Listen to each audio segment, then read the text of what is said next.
Hello, hello, hello, hello. And good evening. Well, it's evening where I am. I don't know what time it is where you are, but where I am, it is evening. And I am the Afro Atheist. I am your host tonight. And I've got with me no other than the vessel unto dishonor. Hello, vessel. Hello, Afro Atheist. I love being on your live streams. Oh, thank I you. really do. Why is this messing me about now? I've got all my flowers. Uh, You enjoy being here? I love the sound of that. I love having conversations with you. I I look love the forward sound of to it. that is wonderful. I love that. Aliko, Aliko, Liko. Hey, I've got someone special in the chat. Hey, Lady Lavender. Okay, production intro, she says. Production intro. Listen, a friend hooked me up with that intro. It was beautiful. And Dean Kruger hooked me up. Thank you so much, Dean Kruger. I appreciate your help. Right. Listen. Oh, and also, my other co-host, no other than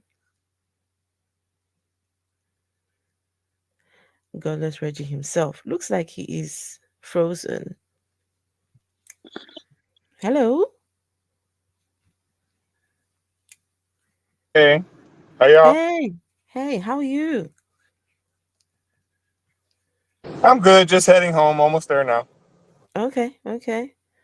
So, um, we decided yesterday to cover this because, of course, it's been everywhere, and we here no holds barred. We don't take nonsense. We don't, you know, and so we want to, apart from the atheist content and Christianity and all these things, we are not one trick ponies.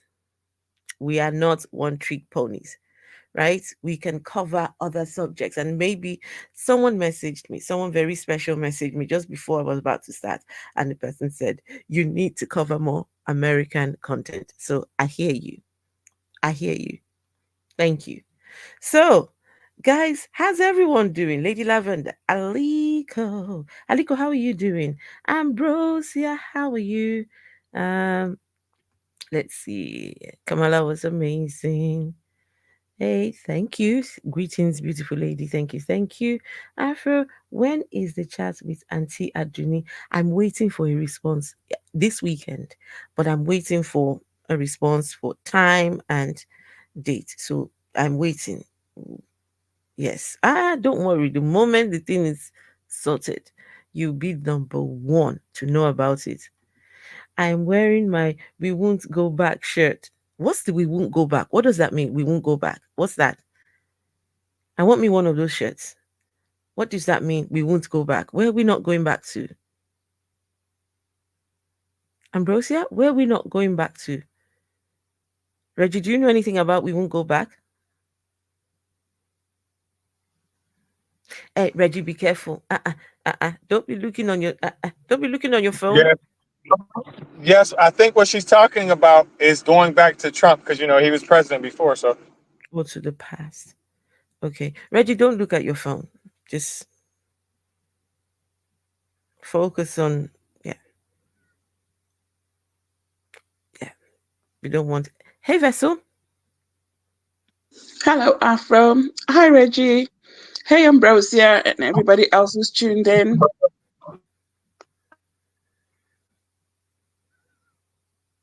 So guys, I've seen clips, different clips.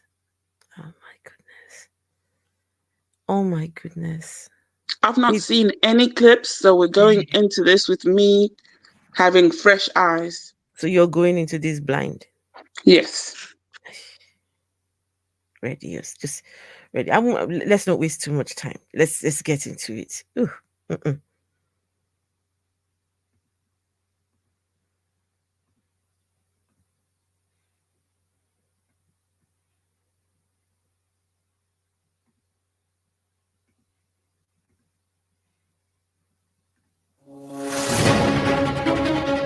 This is NBC News special coverage of the first presidential debate between former President Trump. Look, we've had a terrible Is it economy. going And too Vice fast? President Kamala Harris. What we have done is clean up Donald Trump's mess. The Might two be going candidates too meeting in fast. person.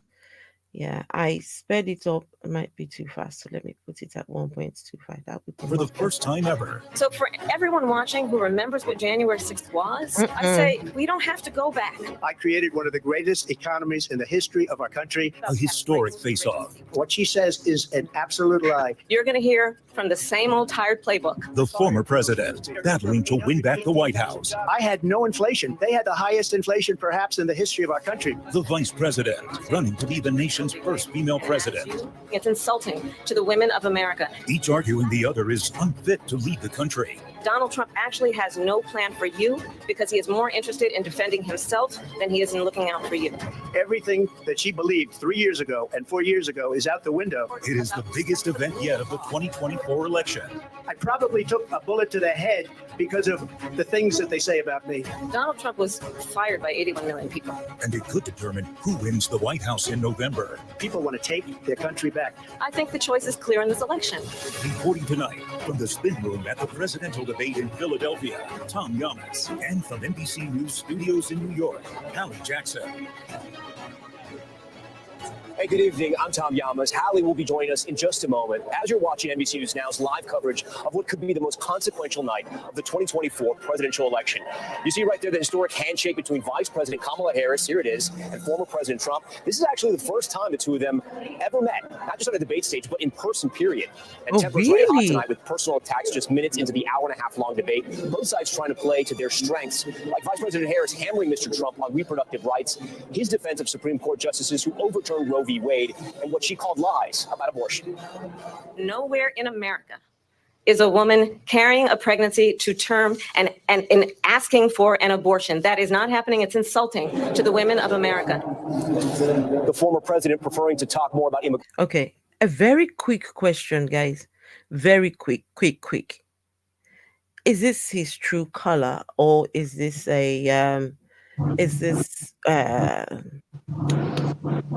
what do you call it? The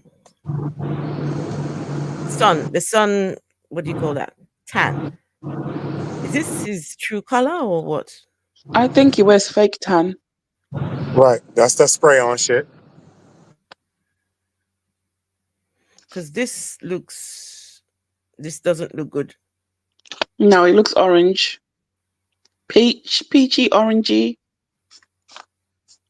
Hey, Aunt Je, long time no see, Aunt Je. Good to see you. Aunt Je says Trump chickened out on his second debate with Harris. What? I heard that she's requesting a second debate. Sangji says it's a cheap spray on bronzer. Oh, someone has really bad background noise. That's not me. I don't know. Well, just let us know if you hear the noise again, okay? I don't know because I've been muted, so. Okay, we'll see who's yeah. Okay, let's do this. Hey maidens, good to see you. Lucifer's here too. Hello, Lucifer. Okay. Immigration, pushing debunked claims about Haitian migrants in Ohio, and accusing the vice president of allowing undocumented immigrants into the country. And a lot of these illegal immigrants coming in, they're trying to get them to vote. They can't even speak English. They don't even know what country they're in practically. And these people are trying to get them to vote. And that's why they're allowing them to come into our country. Fact-checking also becoming a big part of the night, with the moderators stepping in to correct the record repeatedly, including one instance when the former president refused to back down from the false claim that he won the 2020 election. In the past couple of weeks leading up to this debate, you have said, quote, you lost by a whisker, that you, quote, didn't quite make it, that you came up a little bit short.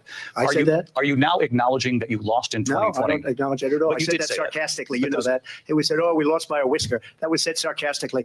Look, there's so much proof. Let's get right to my NBC News colleagues, Peter Alexander and Garrett Hake, out there in the spin room. Peter covers the Harris campaign, Garrett, the Trump campaign. And Garrett, I want to start with you. Tell me what you're hearing from inside the Trump campaign. Inside the Trump campaign, they're very confident in how he performed tonight. They think this foreign policy segment was the strongest part of his performance tonight. If you go one layer out. Okay, guys. Oh, this is just the full analysis. No, we want the debate. So I'm going to go back. Guys, so what I'm going to do, I'm going to put the link out. I can have a few people up here.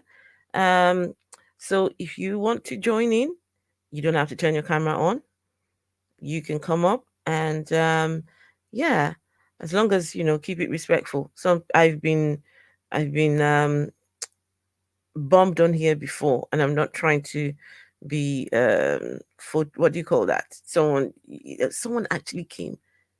I put the link out, and the person actually showed their willy. That was crazy. That was crazy.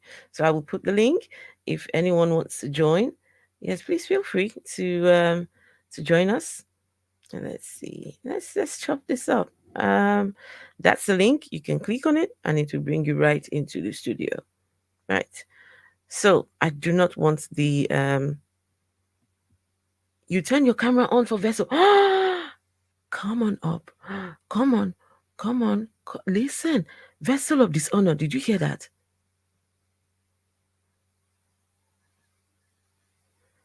Vessel of dishonor. Are you there? Yes, ma'am, I'm here. Did you hear that? Did you see that comment? This one.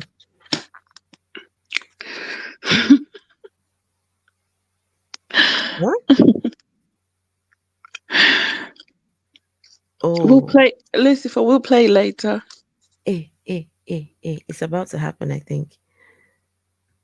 Lucifer. We've got Lucifer here as well. And that's Lucifer! Look! That it, look! Look at Lucifer! Guys! Oh my goodness! Say something. I need to hear that voice. Hi, Lucifer. I need to be sure that we are not being what do you call that? Catfished. Oh yeah. Say something quickly.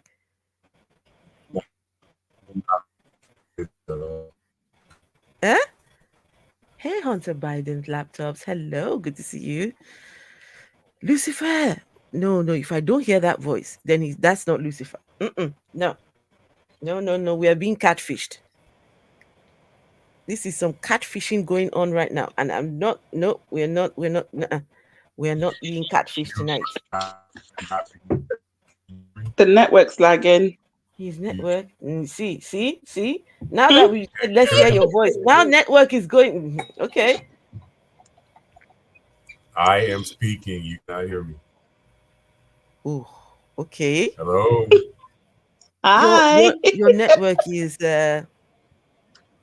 has a mind of its own. Lucifer. The actual debate was great. I'm trying to find the actual debate itself. Is it this one? No, I don't want the full analysis. I want the full debate. I thought I had it. No, not following debate, not the highlights. Where have these people kept the main? Is it this one? Not this one. Live debate. Go head to head. Okay, let's see. Might be this one. Right. Let's see. Make sure. Wait. Where is it? Okay. Looks like this is it here.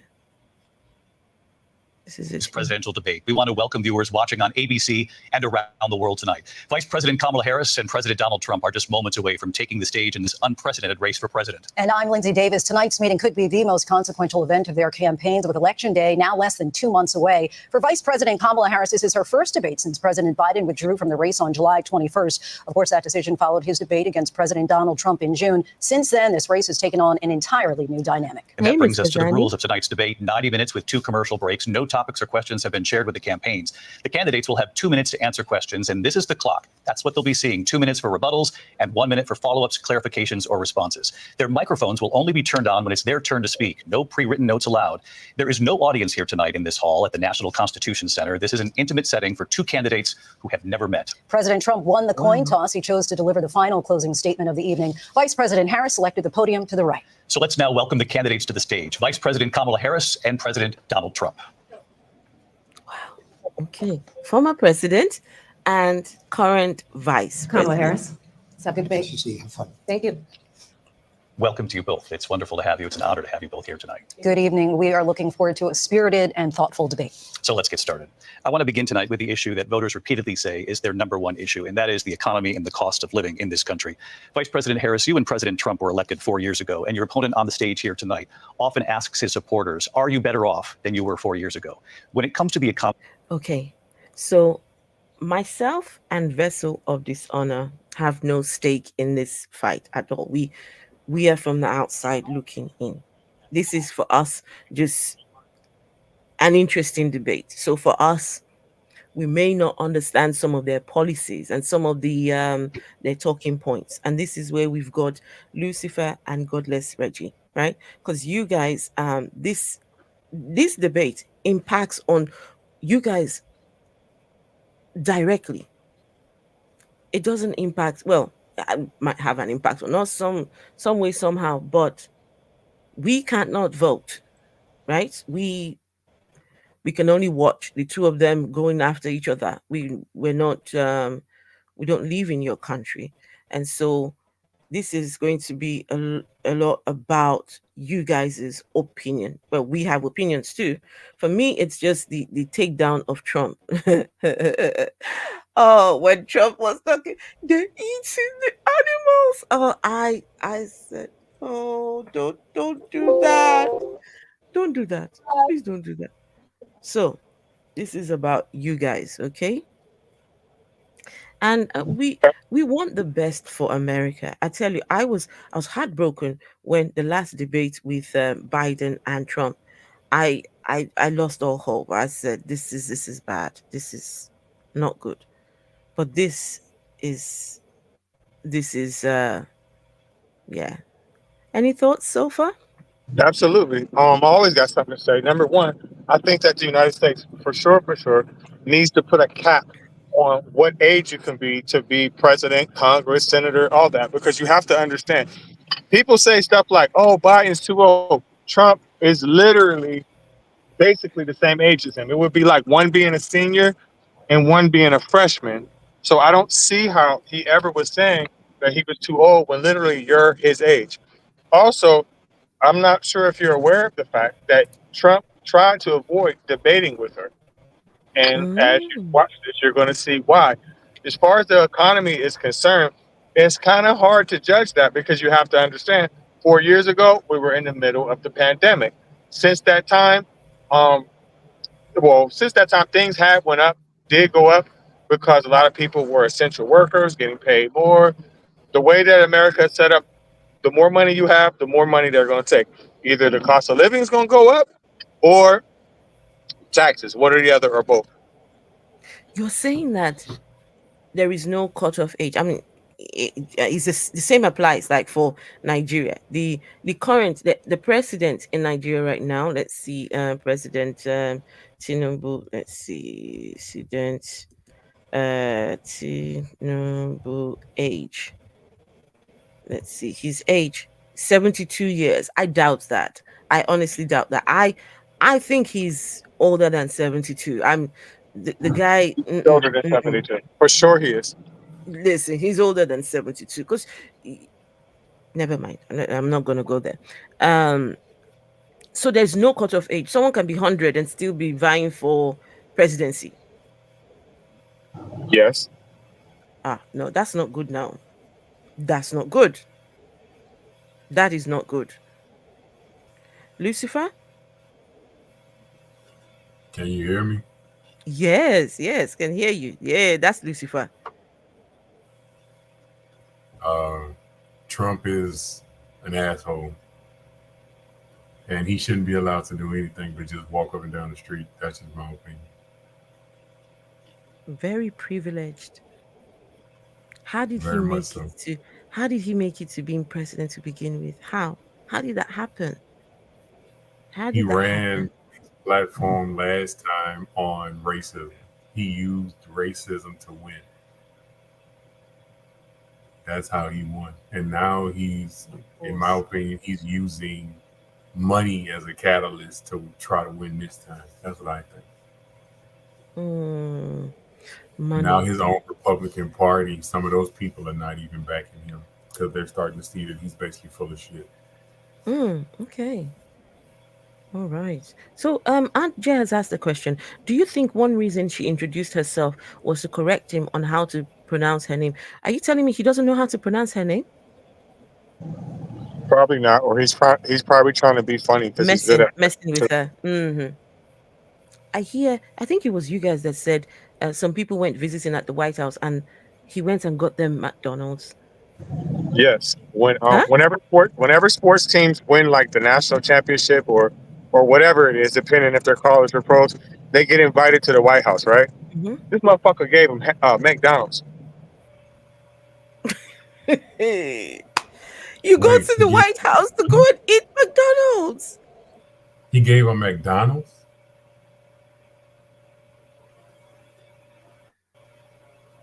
Yes, literal hamburgers and fries. Wow. Okay, let's get back to this debate. Vessel, are you there? Vessel? Yes, I'm here. I was just struggling to turn on my mic. Okay. Any thoughts so far? No, I'm just taking it all in. I'm taking He's it done. all into. But Reggie, that's Lucifer, Reggie. Look. I see him. What's up, bro? What's up, Reggie? Chilling. About to get to the crib here in a second. Okay, let's go. Alami, do you believe Americans are better off than they were 4 years ago? So I was raised as a middle-class kid, and I am actually the only person on this stage who has a plan that is about lifting up the middle class and working people of America. I believe in the ambition, the aspirations, the dreams of the American people. And that is why I imagine and have actually a plan to build what I call an opportunity economy. Because here's the thing. We know that we have a shortage of homes and housing, and the cost of housing is too expensive for far too many people. We know that young families need support to raise their children, and I intend on extending a tax cut for those families of $6,000, which is the largest child tax credit that we have given in a long time, so that those young families can afford to buy a crib, buy a car seat, buy clothes for their children. My passion, one of them, is small businesses. My mother raised my sister and me, but there was a woman who helped raise us. We call her our second mother. She was a small business owner. I love our small businesses. My plan is to give a $50,000 tax deduction to startup small businesses, knowing they are part of the backbone of America's economy.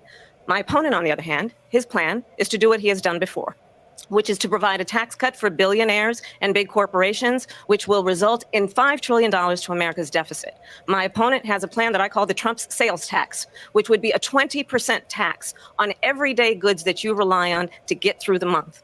Economists have said that Trump sales tax would actually result for middle-class families in about $4,000 more a year because of his policies and his ideas about what should be the backs of middle-class people paying for tax cuts for billionaires. President Trump, I'll give you 2 minutes. First of all, I have no sales tax. That's an incorrect statement. She knows that. We're doing tariffs on other countries. Other countries are going to finally, after 75 years, pay us back for all that we've done for the world. And the tariff will be substantial in some cases. I took in billions and billions of dollars, as you know, from China. In fact, they never took the tariff off because there was so much money they can't. It would totally destroy everything that they've set out to do. They're taking in billions of dollars from China and other places. They've left the tariffs on. When I had it, I had tariffs, and yet I had no inflation. Look, we've had a terrible economy because inflation which is really known as a country buster. It breaks up countries. We have inflation like very few people have ever seen before, probably the worst in our nation's history. We were at 21%, but that's being generous because many things are 50, 60, 70, and 80% higher than they were just a few years ago. This has been a disaster for people, for the middle class, but for every class. On top of that, we have millions of people pouring into our country from prisons and jails, from mental institutions and insane asylums, and they're coming in and they're taking jobs that are occupied right now by African Americans and Hispanics, and also unions. Unions are going to be affected very soon. And you see what's happening. You see what's happening with towns throughout the United States. You look at Springfield, Ohio. You look at Aurora in Colorado. They are taking over the towns. They're taking over buildings. They're going in violently. Who are these people taking over these things? Reggie and Lucifer, who are these people taking over these places? The little people that live in his head. They're coming to take over in Ohio. Wait, I need to take that back because I need to hear who's coming to take stuff over. Afro, Who's do you coming? notice Wait. that he specifically mentioned that these Hey. people are coming to take jobs away from African Americans and Yes. Hispanics? Hispanics. Yes. He made a note to Who mention are that. these people, though? Who are these people? Okay. They're coming, though. They're coming.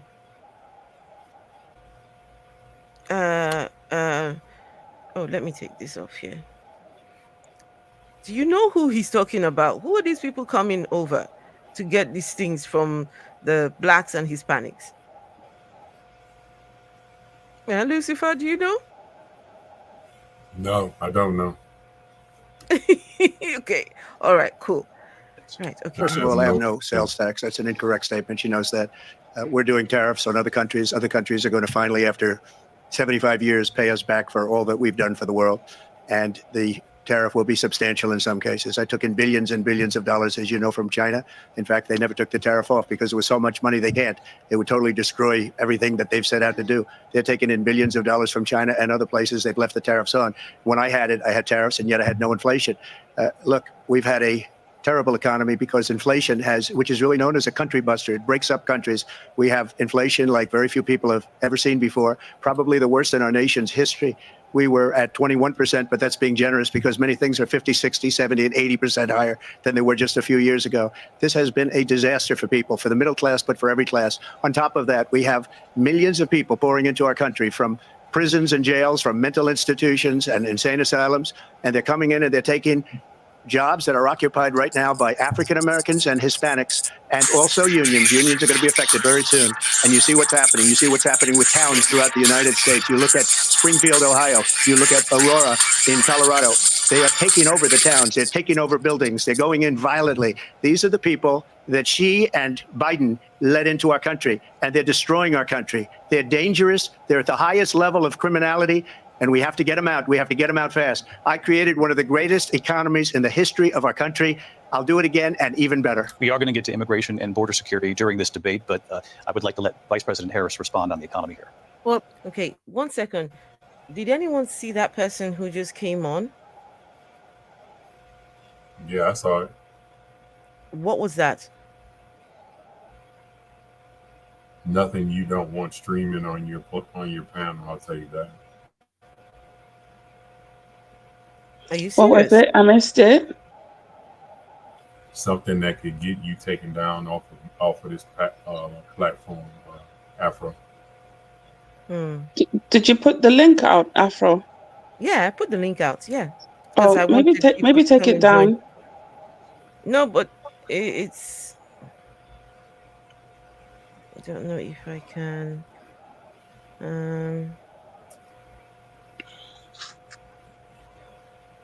Oh yeah, I definitely saw what that was. Right. You don't want so, okay, what I'm going to do, if I don't know you, I will not bring you up. Okay.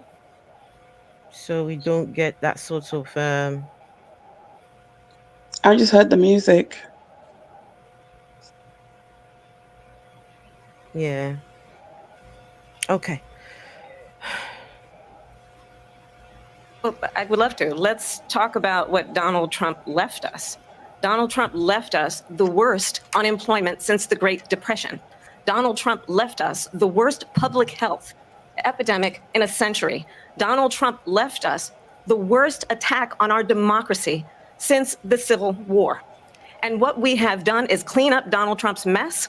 What we have done and what I intend to do is build on what we know are the aspirations and the hopes of the American people. But I'm going to tell you all in this debate tonight, you're going to hear from the same old tired playbook, a bunch of lies, grievances, and name calling. What you're going to hear tonight is a detailed and dangerous plan called Project 2025 that the former president intends on implementing if he were elected again. I believe very strongly that the American people want a president who understands the importance of bringing us together, knowing we have so much more in common than what separates us. And I pledge to you to be a president for all Americans. President Trump will give you a minute here to respond. Number one, I have nothing to do, as you know, and as she knows better than anyone, I have nothing to do with Project 2025. That's out there. I haven't read it. I don't want to read it purposely. I'm not going to read it. This was a group of people that got together. They came up with some ideas. I guess some good, some bad. But it makes no difference. I have nothing to do. Everybody knows I'm an open book. Everybody knows what I'm going to do. Cut taxes very substantially and create a great economy like I did before. We had the greatest economy. We got hit with a pandemic. And the pandemic was not since 1917, where 100 million people died, has there been anything like it. We did a phenomenal job with the pandemic. We handed them over a country where the economy and where the stock market was higher than it was before the pandemic came in. Nobody's ever seen anything like it. We made ventilators for the entire world. We got gowns, we got masks, we did things that nobody thought possible. And people give me credit for rebuilding the military. They give me credit for a lot of things, but not enough credit for the great job we did with the pandemic. But the only jobs they got were bounce back jobs. These were jobs bounce back, and it bounced back and it went to their benefit. I mean, I knew there was a possibility of that happening, but it is what it is. When this stream is done, I will chop off that bit. I'll have to go back and chop off that bit. But if I don't know you, I'm sorry, I will not be bringing you up. So if you do click on the link, I will not bring you up if I do not know you. Okay? But I was the one that created them. They know it, and so does everybody else. Vice President Harris, I'll let you respond. So Donald Trump has no plan for you. And when you look at his economic plan, it's all about tax breaks for the richest people. I am offering what I describe as an opportunity economy. And the best economists in our country, if not the world, have reviewed our relative plans for the future of America. What Goldman Sachs has said is that Donald Trump's plan would make the economy worse. Mine would strengthen the economy. What the Wharton School has said is Donald Trump's plan would actually explode the deficit. 16 Nobel laureates have described his economic plan as something that would increase inflation and by the middle of next year would invite a recession. You just have to look at where we are and where we stand on the issues. And I'd invite you to know that Donald Trump actually has no plan for you because he is more interested in defending himself than he is in looking out for you. It's just a soundbite to give her that to say. Look, I went to the Wharton School of Finance, and many of those professors, the top professors, think my plan is a brilliant plan. It's a great plan. It's a plan that's going to bring up our worth, our value as a country. It's going to make people want to be able to go and work. And hey, Ambrosia. Hi, beautiful people. Hey, good to see you. Look beautiful. Look at her. Look, hey, Steve McRae, manager, long time. My goodness, Ambrosia, where have you I been? love your hair. Thank you. So beautiful. We are not. Wait, hold on. Let's see. We need to see. Ooh, we like are. that Wait, shirt. let me take this. Right. Oh, that is. Wait, hold on. Oh, that's. I want one of those. I want one as well. One of those. We are Yeah. not going back. We are Hey. not going back. Trump is got to go. He has absolutely destroyed so many aspects of our country. And thank you for doing this video, because what we're experiencing here has got to change. Kamala Harris is going to be such an advantage to not only everyone in the United States, but for the entire world and how we get looked upon. It was so embarrassing having Trump around, and it's still embarrassing to think that someone with those thoughts, that stage, to be able to get up and say the lies that he says is just astonishing to me. And I love the idea that Reggie had when it came to having not term limits, but age restrictions. I think that would be such an advantage, because if we're going to grow, if we are going to have a good area on the earth, we need to have young influence. We need to be able to harness what the younger people are able to identify. Right. This planet, this world is going to be going to them. Let's support them in moving forward, not backward. Not backwards in women's rights, not backwards in racism, not backwards in any isms. And that's where Trump would take us. Wow, awesome. That is awesome. We've got someone in the chat who is busy. It looks like we've got said Spot Harris. Why are you saying why Spot? What do you mean Spot? Spot Harris had the questions ahead of time. Did she? You had the questions ahead of time? President questions, presidential debate questions, guess what, are always the same. So come on, why didn't Trump do his homework on what it takes to be a president? Because the questions don't change. Yeah. Right. And then I see him saying stuff like, what military service did Spot Harris do? What military service did this motherfucker do? Nothing. So what you talking about? Let me know. Hey, Steve McRae manager, long time no see. Good to see you. Wait, let's see. Steve McRae manager, I'm trying to find your comment. Trolls got to troll. I know, but hey, all right. Hey, Harris is more qualified than any presidential um not by a little, but by a huge margin. If you add up public service and military service, Trump has zero. Oh, wow. Mm-mm-mm. Unless something Sanji drastic says, happens. Oh, sorry, go ahead. Sanji says, MAGA is just a cesspit of the worst people alive and the undereducated at this point. I agree. The one thing that I would like, if it's okay if I add, what are the things that I am, and Reggie, correct me if I'm wrong or if you see it different. Trump has captured the religious mind because you need no evidence. And he's even told Christians that, you know what? And he says it exactly like that. Christians, come out and vote. It will be the last time you will ever have to do it.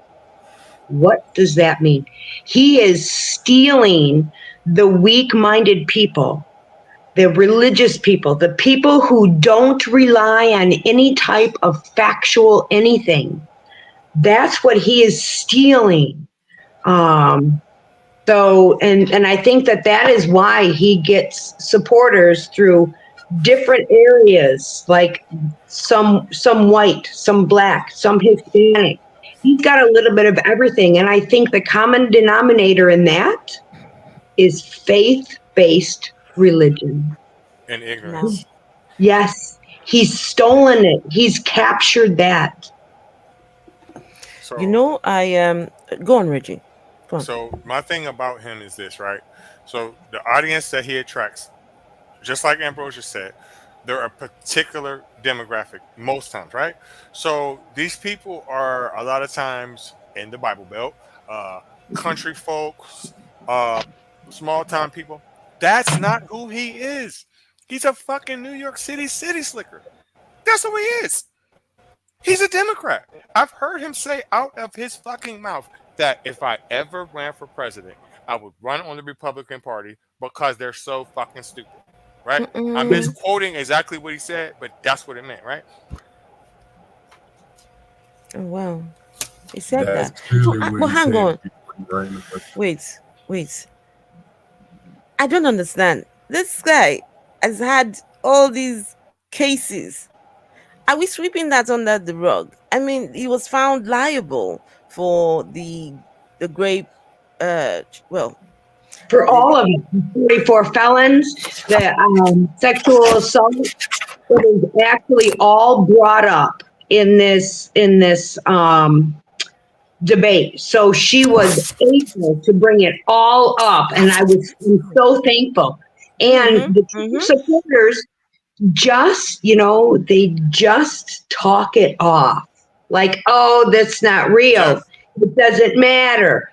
Anything like that. And that right there is almost, to me, proof of how he's captured the minds of people who only believe and require no facts. Because all he has to do is say it.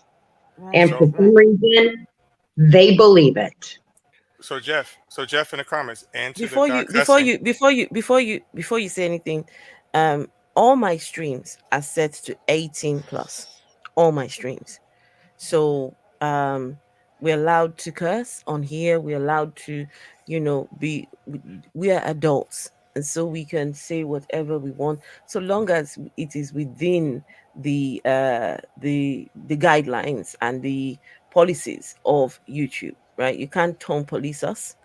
If you don't like listening to people cursing, I'm sorry, this is not a safe space for you. It's not a safe space, just so Jeff, you know. Jeff, to answer your question, right? Because I can. I'm exercising my right as an American. I don't give a fuck if you think that, okay, because of that book that you read, that Bible that you read, that I'm talking incorrectly or I'm speaking profanity. I'm doing what I want to do. You can't stop me. If you don't fucking like it, what you gonna do? And I'm doing things you don't like to. What you gonna do? Moving along. But when you Trump, cuss to Trump, make your argument, you will sound ignorant, no lie. But it's an either side who does do that for who Trump does. could. Sorry, You're sorry, not even sorry. making sense. You're not making sense. It's not sounding ignorant. Ignorant means lack of knowledge. I know exactly what the fuck I'm talking about, Jeff. You can't check me or control me. So Trump could do whatever he wants. They will support him. Yeah, it's unfortunate, guys. I said earlier on that me and Vessel don't really have any sort of stake in this fight, but I think I forgot that the world is watching. This is everybody's business. This right here is everybody's business. When Trump was running for presidency, did you guys know that Nigerian Christians? They thought that he was the one sent by God. Hold on, let me show you. Nigerian Christians came out in their church best, the Sunday best, to come and uh, campaign for what you call it for Trump. Hold on, let's see. Did you put the code out there for anybody to come on? I did, but Okay, I well, would Jeff. not be bring. I would no. I would not be bringing anybody up if I don't know them, Mm, because Reggie, you weren't here. We were actually pawn bombed just now. I wish you could come up, Jeff, so I can show you what I'm really about. Someone was showing their bits, so I'm not trying Oh, to do that. were they male or were they female? I don't know. I didn't really see it. Oh, interesting. I didn't really see it. I I think did. Jeff. It was female, Okay, but you wouldn't have wanted to so see what already. Oh, he's missed a good. Well, I'm gonna take your word for it. Donald Trump t-shirts and waving American wearing Donald Trump t-shirts and waving Coolidge. American flags. Hundreds of men and women marched through the streets. But this is not the United States, where voters on Tuesday were deciding whether to give the US president a second term. This is Nigeria. Even though Trump once called African countries shitholes and recently expanded visa restrictions on Nigerian citizens, here he has the support of millions like Lagos driver Michael Onyonoro.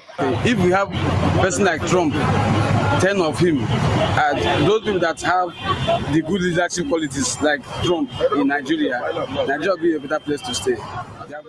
A Pew Research Center poll in January found that 58% of Nigerians had confidence in Trump, behind only Israel, the Philippines, and Kenya. The reasons are varied. Some cite Trump's radical approach to leadership, saying it appeals to Nigerians who are used to hustling in a tough economy to survive. can you guys see? This is Living heartbreaking. Christ mission. Living so I needed to do this so that you don't think I was making it up that these were Nigerian Christians. On Sunday, the pastor said, "Today we're going out there for Trump." Nigerian pastors prophesied that Trump was going to win, and Trump did not win. Reggie, remember the stream that we did the other day? I showed you Mm-hmm. the failed prophecy of someone. People were prophesied in Nigeria that that Trump was going to win, and he didn't win. Huh? Yeah, I remember. Steve McRae manager, did you see it? I didn't see it. Oh my goodness. Oh, come on. Listen, Oh, listen. please. I bet they won't. I bet they won't prophesize again. I bet they not just him, not just him. Nobody has prophesied. No prophecy. Nobody will make that Nobody prophecy has right now. prophesied. No, nobody. Because Others, like the Living Christ Mission that organized the rally in the eastern city of Onitsha, Can it's you a matter imagine? of faith. This wasn't hold on. This wasn't the only rally. It's People disheartening. were rallying. Huh?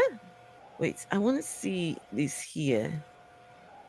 Now, this people were campaigning after Trump said this. In terms of corruption, Nigeria has a reputation, as you understand very well, for very massive corruption. I also know that the president has been able to cut that down very substantially. We talked about it. He is working on it, and they have made a lot of progress. And I think they will continue to make a lot of progress. We have a lot of people in this country, and frankly, the country itself, that invests in Nigeria. So cutting down on that corruption element and a corrupt element is very important to us. And the president. Wait, is this guy talking about corruption? Is this person talking about corruption? That's the pot calling the kettle black. Hello. Anyway, this isn't. Sorry, go on. And I'm sorry, go ahead, Rich. Them motherfuckers was all coons, pure coons. But Jeff, you are really getting on my fucking nerves, and I really wish you would go away. Don't ever refer to any black person in your life as a fucking slave, you bitch. You won't come up here and show your What the face. hell? Moderators, can you So you're please talking about block facts. that person?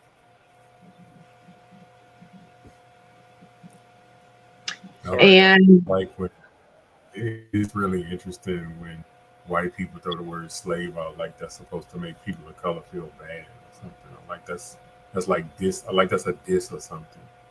I don't know about any other black person, but that don't bother me. That truly doesn't bother me. It doesn't bother me per se because he's not saying it to me. He's saying they are slaves, and then he's saying it's your own people. So he's correlating them. Like, look, see your people, they agree with it too. Oh, it's racism. It's just indirect. It's definitely racism. And when create jobs and create a lot of good, solid. Oh, money sorry, I didn't hear it. Go on. I'm so sorry. I just want to throw in there too. And when Trump said that many are investing in Nigeria, what he actually is saying is many are stealing resources from it. Mm-hmm. It's not an investment. It's a rape. Listen, not him talking about corruption in Nigeria. I mean, I'm not gonna sit here and say there's no corruption in Nigeria. No, I will not say he wasn't right. Not at all. He was right. Corruption, it's a madness, right? But not one corrupt person pointing fingers to the other and saying you sort your corruption out when you're the master of corruption. True that. Crazy. Oh, for the third time. Oh my. To me though, he talks about a lot of stuff that's like irrelevant. I mean, I don't know. He talks about stuff that don't got nothing to do with him, like, about the dogs in Ohio. What do that have to, I mean, I know it didn't happen, but what do that have to do with anything? Like, what's gonna make me be scared that a person is running around eating dogs? Am I a dog? What did that got to do with anything? Really. And I know you don't understand, Afro, how I should make both of you moderators on here. I completely forgot about that. Please go on. I don't think that you realize how far Ohio is from the border. It's thousands of miles away. Wait, thousands of miles. Almost hundreds of thousands of miles away. Listen, those people that he's talking about, those Haitians, they're here legally. They're here legally. Because do you know how easy it would be to catch them? You know how easy it would be? They don't really know English like that. So that means that they're letting them be here, right? That's on one hand, right? But nobody says nothing about the Ukrainians who are getting checks. Nobody.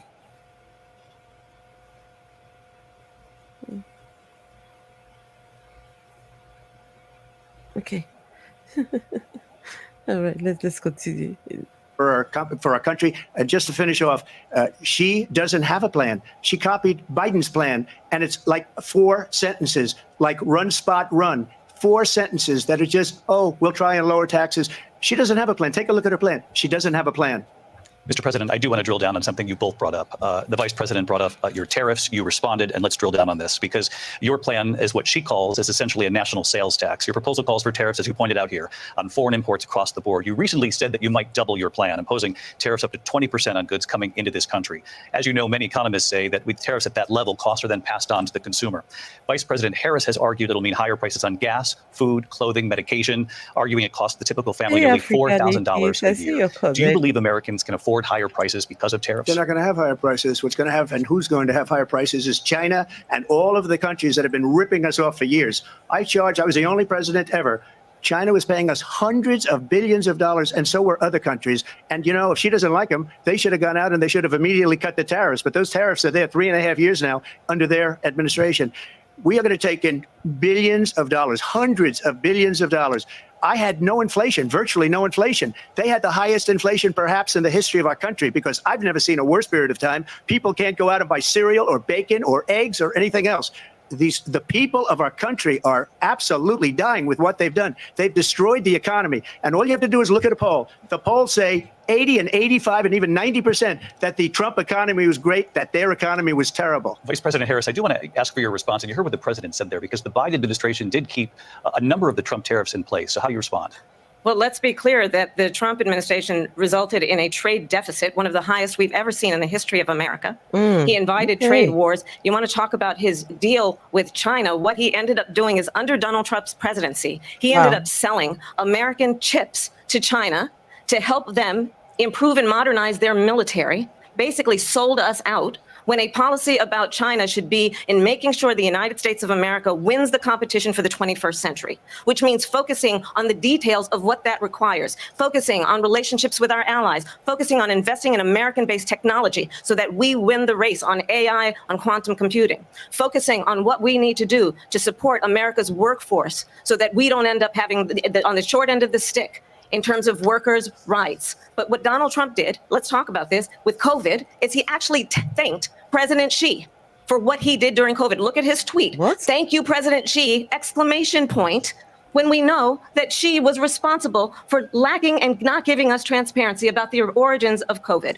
President Trump, I'll let you respond. First of all, they bought their chips from Taiwan. We hardly make chips anymore because of philosophies like they have and policies like they have. I don't say her because she has no policy. Everything that she believed 3 years ago and 4 years ago is out the window. She's going to my philosophy now. In fact, I was going to send her a MAGA hat. She's gone to my philosophy. But if she ever got elected, she'd change it. And it will be the end of our country. She's a Marxist. Everybody knows she's a Marxist. Her father's a Marxist professor in economics, and he taught her well.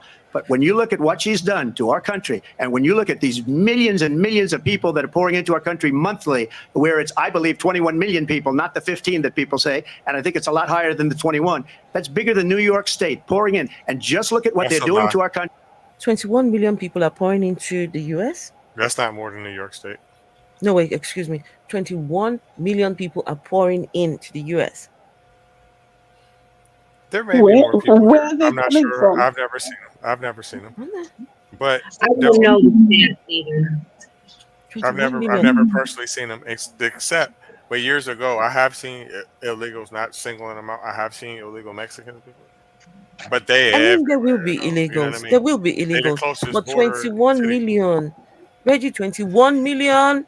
Listen, I don't know how they could really try to say something about illegal immigrants or immigrants, period. You stole this country. So who the fuck are you to tell a person who can or can't come? His grandparents came here illegally. So what are you going to do? When you look at the border, right? When you look at the videos of the border, people standing there with them walls, right? You only see brown people. That's all you see. All you see is Latinos, black people, and Asians. You never see people from Europe. Do you know why? Why? Because they let them come right in. They come right to the front door. People from the UK can come here whenever they want. People from France can come here whenever they want. So I don't see how a person could just they're illegal. Also, this country is so fucking empty. It's so empty. If you go out west, any state out west is big and huge, and ain't nobody there. I'd have been to Utah, ain't nobody there. Ain't nobody there. Arizona, most of it ain't nobody there. Nevada ain't nobody there except for in Vegas. Let them in. Shit, fuck it. You trying to use them anyway. You trying to use them for their labor anyway. You're inviting them in. Reggie, you're saying So let them in? you might as well. Who are you to set up shop somewhere else, right? Like, you know what, fuck this mine. You can't come in. You cool. Fuck you. Fuck you. You can come in. No, how you gonna do that? It's not yours.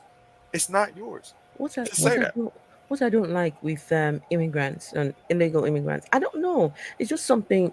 When I see an illegal immigrant in handcuffs, it does something to me. I feel like I don't know. Would you I putting don't them know. in handcuffs That ain't right. I don't like that. And I've because seen they worse. are in your country when they shouldn't be in your country? I don't know. I struggle with that idea. Locking them up in prisons, um, that's just taking it that step, Right. bit further. I don't know. Deport them if you want. I mean, did you guys know that the UK government had a brilliant idea? They said, we're thinking of taking all the illegal immigrants, right? They put them on the plane and take them to Uganda. Was it Uganda? Rwanda. Rwanda. Rwanda. Take all the First, illegal. first they had them living on a ship, on a docked ship. They want to take illegal immigrants, bundle all of them together, and Rwandan government said bring them. They said yes, we'll have them. Bring them. What? What kind of Afro, foolishness is this?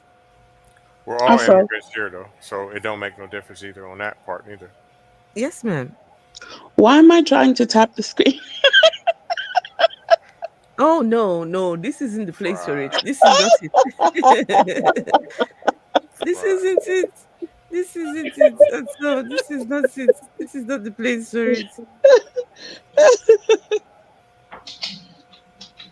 Ah, okay, let's continue. Country. They're criminals. Many of these people coming in are criminals, and that's bad for our economy too. You mentioned before, we'll talk about immigration later. Well, bad immigration is the worst thing that can happen to our economy. They have, and she has, destroyed our country with policy that's insane. Almost policy that you'd say they have to hate our country. President Trump. Thank you. Lindsay? What I want to policy turn she to the made? issue of abortion. President Trump, Did you've you say often touted that something? you were able to kill Roe v. Wade. Did I you say said, something? what policy did she make? None, because she wasn't the president. Right. Policy. Maiden says that Ukraine came in with no problems. And they get a check. They get a $2,000 something check every month. It was the same over here. When Ukrainians needed to come in, they came in. Mm-hmm.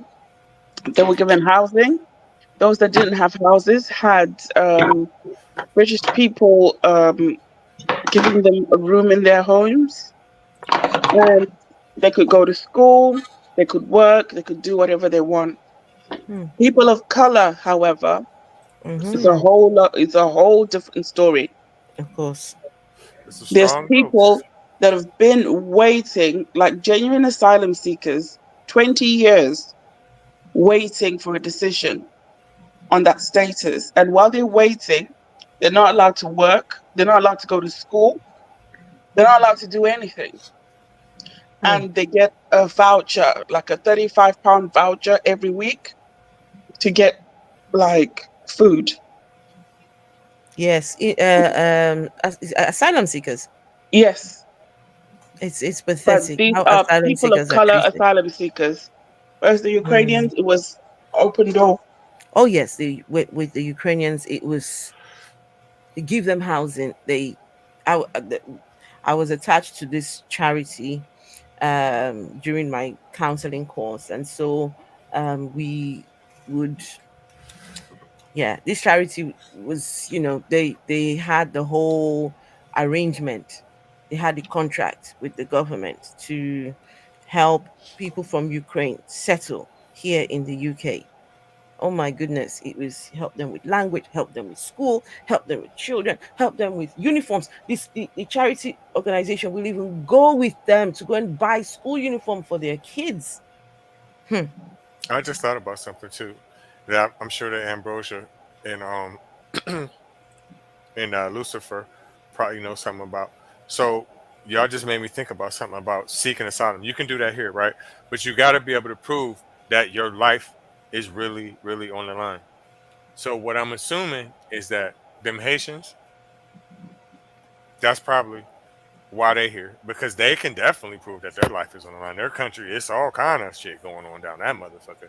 So they would, I guess they would kind of have to let him in, but I don't see. That just makes me think about something else. Why would he say that if that's the case? He's just really making himself look dumber. As far as I know, Is anyone going to say anything about this pause? This pause here, this lady's face. I didn't mean to do that. It's just where I pause. Her face, though, her face. Oh yeah, yeah. I just wanted to add about the asylum seekers. Every country that gives refuge to asylum seekers receives some money from the United Nations. So that £30 I was talking about earlier, that comes from the United Nations. The accommodation and everything's the United Nations. It's not coming from the government's pockets. It's not taxpayers' money. I never knew that. But they won't tell you about that. Oh wow, I didn't know that. I honestly did not know that. And people are asking, where's Vessel? Well, she, has her camera turned off for work reasons and other reasons. So she's right there at the bottom. That's the one with the small round thing over there. But yeah, but she's here. She's here with us. She's here. Oh, your wife is here. I'm Oh. here. Why? What's Reggie laughing about? That's it. Something I Reggie, just see. what's funny? Look at the screen. What happened? Look. What happened? To the right. You mean the lady's face? Nah. You'll see it What? in a minute. You'll see. What am I supposed to be looking at? I don't want to miss anything. What? You ain't gonna miss it because it's right there. You mean Lucifer? Yeah. Okay. His wife is there. Right. We knew his wife is there. So, okay. Never mind. Last year, you said that Say you were hi proud to to the be the wifey. most pro-life president in American history. Then last month, you said that your administration would be great for women and their reproductive rights. In your home state of Florida, you surprised many with regard to your 6-week abortion ban because you initially had said that it was too short. And you said, quote, I'm going to be voting that we need more than 6 weeks. But then the very next day, you reversed course and said you would vote to support the 6-week ban. Vice President Harris says that women shouldn't trust you on the issue of abortion because you've changed your position so many times. Therefore, why should they trust you? Well, the reason I'm doing that vote is because the plan is, as you know, the vote is they have abortion in the 9th month. They even have, and you can look at the governor of West Virginia, the previous governor of West Virginia, not the current governor, who's doing an excellent job, but the governor before, he said... Wait, who does an abortion in the 9th month? Nobody. That's a full-grown baby. I can actually explain that. After you finish this clip, I can explain exactly what it is. Abortion in the 9th month? I can explain it. Go ahead. Listen to the rest of this bullshit. Okay. It is awful. Okay, right. Maybe I should just take it back just a tad bit. See, this whole abortion at the 9th month thing. Okay. Wait, but abortion at the 9 Last months, year, you said... Yeah, you've carried... Anyway, never mind. Let's... that you were proud to be the most pro-life president in American history. Then last month, you said that your administration would be great for women and their reproductive rights. In your home state of Florida, you surprised many with regard to your 6-week abortion ban because you initially had said that it was too short. And you said, quote, I'm going to be voting that we need more than 6 weeks. But then the very next day, you reversed course and said you would vote to support the 6-week ban. Vice President Harris says that women shouldn't trust you on the issue of abortion because you've changed your position so many times. times. Therefore, why should they trust you? Well, the reason I'm doing that vote is because the plan is, as you know, the vote is they have abortion in the 9th month. They even have, and you can look at the governor of West Virginia, the previous governor of West Virginia, not the current governor, is doing an excellent job, but the governor before, he said the baby will be born and we will decide what to do with the baby. In other words, we'll execute the baby. And that's why I did that, because that predominates, because they're radical. The Democrats are radical in that. And her vice presidential pick, which I think was a horrible pick, by the way, for our country, because he is really out of it. But her vice presidential pick says abortion in the 9th month is absolutely fine. He also says execution after birth. It's execution, no longer abortion, because the baby is born, is okay. And that's not okay with me, hence the vote. Look how she's looking at him. For 52 years, they've been trying to get Roe v. Wade into the states. And through the genius and heart and strength of 6 Supreme Court justices, we were able to do that. Now, I believe in the exceptions for rape, incest, and life of the mother. I believe strongly in it. Ronald Reagan did also. 85% of Republicans do. Exceptions. Very important. But we were able to get it, and now states are voting on it. And for the first time, you're going to see, look, this is an issue that's torn our country apart for 52 years. Every legal scholar, every Democrat, every Republican, liberal, conservative, they all wanted this issue to be brought back to the states where the people could vote. And that's what happened. Now, Ohio, the vote was somewhat liberal. Kansas, the vote was somewhat liberal, much more liberal than people would have thought. But each individual state is voting. It's the vote of the people now. It's not tied up in the federal government. I did a great service in doing it. It took courage to do it. And the Supreme Court had great courage in doing it. And I give tremendous credit to those 6 justices. There is no state in this country where it is legal to kill a baby after it's born. Madam Vice President, I want to get your response to President Trump. Well, as I said, you're going to hear a bunch of lies, and that's not actually a surprising fact. Let's understand how we got here. Donald Trump hand-selected 3 members of the United States Supreme Court with the intention that they would undo the protections of Roe v. Wade. And they did exactly as he intended. And now in over 20 states, there are Trump abortion bans, which make it criminal for a doctor or nurse to provide health care. In one state, it provides prison for life. Trump abortion bans that make no exception even for rape and incest, which understand what that means. A survivor of a crime, a violation to their body, does not have the right to make a decision about what happens to their body next. That is immoral. And one does not have to abandon their faith or deeply held beliefs to agree. The government, and Donald Trump certainly, should not be telling a woman what to do with her body. I have talked with women around our country. You want to talk about this is what people wanted? Pregnant women who want to carry a pregnancy to term, suffering from a miscarriage, being denied care in an emergency room because the healthcare providers are afraid they might go to jail, and she's bleeding out in a car in the parking lot. She didn't want that. Her husband didn't want that. A 12 or 13-year-old survivor of incest being forced to carry a pregnancy to term. They don't want that. And I pledge to you, when Congress passes a bill to put back in place the protections of Roe v. Wade, as President of the United States, I will proudly sign it into law. But understand, if Donald Trump were to be reelected, he will sign a national abortion ban. Understand, in his Project 2025, there would be a national abortion, a monitor that would be monitoring your pregnancies, your miscarriages. I think the American people believe that certain freedoms, in particular the freedom to make decisions about one's own body, should not be made by the government. Thank you, Vice President Harris. Well, there she goes again. It's a lie. I'm not signing a ban, and there's no reason to sign a ban, because we've gotten what everybody wanted. Democrats, Republicans, and everybody else, and every legal scholar wanted it to be brought back into the states, and the states are voting. And it may take a little time, but for 52 years, this issue has torn our country apart, and they've wanted it back in the states. And I did something that nobody thought was possible. The states are now voting.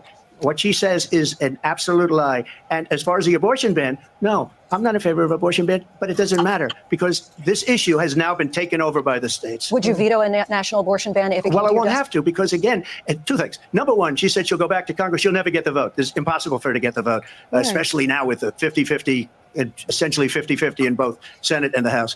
She's not going to get the vote. She can't get the vote. She won't even come close to it. So it's just talk. You know what it reminds me of? When they said they're going to get student loans terminated, and it ended up being a total catastrophe. The student loans, and then her, I think probably her boss, if you call him a boss, he spends all his time on the beach. But look, her boss went out and said, we'll do it again. We'll do it a different way. And he went out, got rejected again by the Supreme Court. So all these students got taunted with this whole thing about this whole idea and how unfair that would have been. Part of the reason they lost to the millions and millions of people that had to pay off their student loans. They didn't get it for free, but they were saying it's the same way that they talked about that they talk about abortion. But if I could just get a yes or no, because your running mate, J.D. Vance, has said that you would veto it if it did come to your desk. Well, I didn't discuss it with J.D. In all fairness, J.D., and I don't mind if he has a certain view, but I think he was speaking for me, but I really didn't. Look, we don't have to discuss it because she'd never be able to get it. Just like she couldn't get student loans. They couldn't get student loans. They didn't even come close to getting student loans. They taunted young people and a lot of other people that had loans. They can never get this approved. So it doesn't matter what she says about going to Congress. Well, wonderful. Let's go to Congress, do it. But the fact is that for years, they wanted to get it out of Congress and out of the federal government. And we did something that everybody said couldn't be done. And now you have a vote of the people on abortion.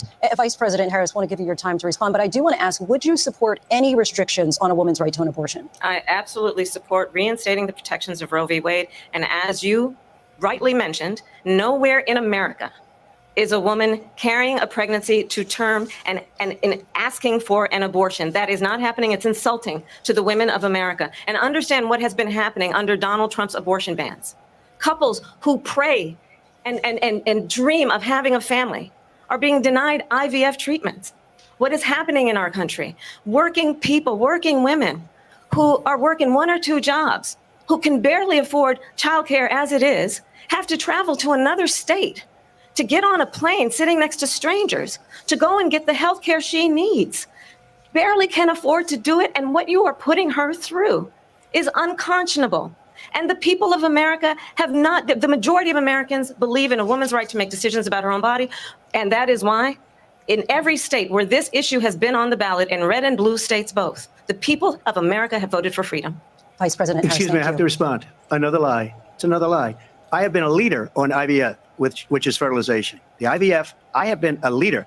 In fact, when they got a very negative decision on IVF from the Alabama courts, I saw the people of Alabama and the legislature 2 days later voted it in. I've been a leader on it. They know that, and everybody else knows it. I have been a leader on fertilization, IVF. And the other thing, you should ask, will she allow abortion in the 8th month, 9th month, 7th month? Come on. Okay, would you do that? Why don't you ask her that question? Why don't you answer That's the question? problem. Would you because veto? under Roe v. Answer Wade, the question, would you veto? you could do abortions in the 7th month, the 8th month, the 9th That's month, not true. and probably after birth. Just look at the former governor of Virginia. The governor of Virginia said, we put the baby aside. How do you abort after birth? Let me explain. This actually makes sense, and it doesn't make sense from Mr. Orange. But what this does is, as Harris was talking about, there are women who have babies that they're born and they're only going to live a few days, right? They wanted to have children. So this after birth abortion that he says is actually the allowance of palliative care so that baby can actually pass in a way that is not painful, that is not cruel. This is absolutely needed. It is far from an abortion. This is far from murder. This is there are not women that ever want an abortion in the 9th month because they're like, you know what, I'm just all done. That is not real. That same woman may give birth to a baby that can't survive. It physically cannot survive. And the law allowing palliative care is what he is talking about. And he has twisted this to such a degree that it is not even recognizable. That's what's happening. Right. Hey, AR, good to see you. Oh my goodness. It's like he's just twisting things, and he's got his target audience, and he's saying the things that they want to hear. Exactly. This is what I'm hearing here. He's creating fear. And then we determine what we want. Sorry. I said he's creating fear. That's all he does. Creating fear. He's a master of propaganda. Fear mongering. to do with the baby? President Trump, thank you. We're going to turn now to immigration and border security. We know it's an issue that's important to Republicans, Democrats, voters across the board in this country. Vice President Harris, you were tasked by President Biden with getting to the root causes of migration from Central America. We know that illegal border crossings reached a record high in the Biden administration. This past June, President Biden imposed tough new asylum restrictions. We know the numbers since then have dropped significantly. But my question to you tonight is, why did the administration wait until 6 months before the election to act? And would you have done anything differently from President Biden on this? So I'm the only person on this stage who has prosecuted transnational criminal organizations for the trafficking of guns, drugs, and human beings. And let me say that the United States Congress, including some of the most conservative members of the United States Senate, came up with a border security bill, which I supported. And that bill would have put 1,500 more border agents on the border to help those folks who are working there right now overtime, trying to do their job. It would have allowed us to stem the flow of fentanyl coming into the United States. I know there are so many families watching tonight who have been personally affected by the surge of fentanyl in our country. That bill would have put more resources to allow us to prosecute transnational criminal organizations for trafficking in guns, drugs, and human beings. But you know what happened to that bill? Donald Trump got on the phone, called up some folks in Congress and said, kill the bill. And you know why? Because he'd prefer to run on a problem instead of fixing a problem. And understand, this comes at a time where the people of our country actually need a leader who engages in solutions, who actually addresses the problems at hand. But what we have in the former president is someone who would prefer to run on a problem instead of fixing a problem. And I'll tell you something, he's going to talk about immigration a lot tonight, even when it's not the subject that is being raised. And I'm going to actually do something really unusual, and I'm going to invite you to attend one of Donald Trump's rallies, because it's a really interesting thing to watch. You will see during the course of his rallies, he talks about fictional characters like Hannibal Lecter. He will talk about windmills cause cancer. And what you will also notice is that people start leaving his rallies early out of exhaustion and boredom. And I will tell you, the one thing you will not hear him talk about is you. You will not hear him talk about your needs, your dreams, and your desires. And I'll tell you, I believe you deserve a president who actually puts you first. And I pledge to you that I will. Vice President Harris, thank you. President Trump, on that point, I want to get your response. Well, I would like to respond. Let me just ask, though, why did you try to kill that bill, and successfully so? That would have put thousands of additional agents and officers on the border. First, let me respond to the Please. rallies. She said people start leaving. People don't go to her rallies. There's no reason to go. And the people that do go, she's bussing them in and paying them to be there and then showing them in a different light. So she can't talk about that. People don't leave my rallies. We have the biggest rallies, the most incredible rallies in the history of politics. That's because people want to take their country back. Our country is being lost. We're a failing nation. And it happened 3.5 years ago. And what's going on here, you're going to end up in World War III, just to go into another subject. What they have done to our country by allowing these millions and millions of people to come into our country, and look at what's happening to the towns all over the United States. And a lot of towns don't want to talk. It's not going to be Aurora or Springfield. A lot of towns don't want to talk about it because they're so embarrassed by it. In Springfield, they're eating the dogs, the people that came in. They're eating the cats. They're eating. I'm sorry, we've got to hear that again. They are eating the dogs. They're eating the cats in a presidential debate. I mean, look at her. She could. Okay, sorry. She had to laugh. It was. Oh, this was it. This was the height of. I mean, with the clips that I've seen, I have not watched the full. This is the first time I'm watching. But my goodness, I saw this and thought, no, this is. Guys, they're eating the dogs. Reggie. Listen, do you know how easy it would be to find stray dogs and stray cats? You ever watch The Price is Right? You ever watch that? You ever watch The Price is Right? The show? Yes, The Price yes, is yes, Right. yes. He always used to say, help protect the animal population, make sure you're whatever, spayed, neuter. That's real shit. There's all kind of wild dogs and cats running around this motherfucker everywhere you go. So that would be the dumbest idea. You think a person gonna break in your yard? Most people here got pit bulls and shit. Who gonna take down that to eat it? It just sounds stupid, the whole fucking thing. I'm going to take the cats and the. Okay, we need to hear that again. The cats and the dogs. I'll tell you what would be good to watch, guys. And I would ask you all. We could do it tomorrow. I want to go over one of his rallies. In fact, if it's still out there, the very one where that thing happened, I've always wanted to go over that. All the drama and things that went on after it happened. Now, don't get me wrong, it was unfortunate what happened to him, but what was all that about? What was what was all that about? It was just too much for me. I was thinking, what the hell is going on here? Okay, let's see. Yeah, Hannibal eating the Lecter. dogs. He will talk about windmills cause cancer. And what you will also notice is that people start leaving his rallies early out of exhaustion and boredom. And I will tell you, the one thing you will not hear him talk about is you. You will not hear him talk about your needs, your dreams, and your desires. And I'll tell you, I believe you deserve a president who actually puts you first. And I pledge to you that I will. Vice President Harris, thank you. President Trump, on that point, I want to get your response. Well, I would like to respond. Let me just ask, though, why did you try to kill that bill, and successfully so? That would have put thousands of additional agents and officers on the border. First, let me respond as to the Please. rallies. She said people start leaving. People don't go to her rallies. There's no reason to go. And the people that do go, she's bussing them in and paying them to be there and then showing them in a different light. So she can't talk about that. People don't leave my rallies. We have the biggest rallies, the most incredible rallies in the history of politics. That's because people want to take their country back. Our country is being lost. We're a failing nation. And it happened 3.5 years ago. And what's going on here, you're going to end up in World War III, just to go into another subject. What they have done to our country by allowing these millions and millions of people to come into our country, and look at what's happening to the towns all over the United States. And a lot of towns don't want to talk. It's not going to be Aurora or Springfield. A lot of towns don't want to talk about it because they're so embarrassed by it.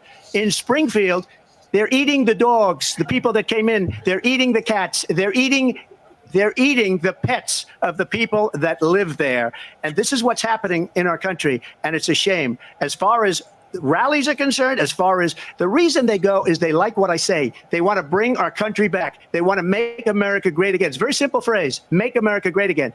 She's destroying this country. And if she becomes president, this country doesn't have a chance of success. Not only success, we'll end up being Venezuela on steroids.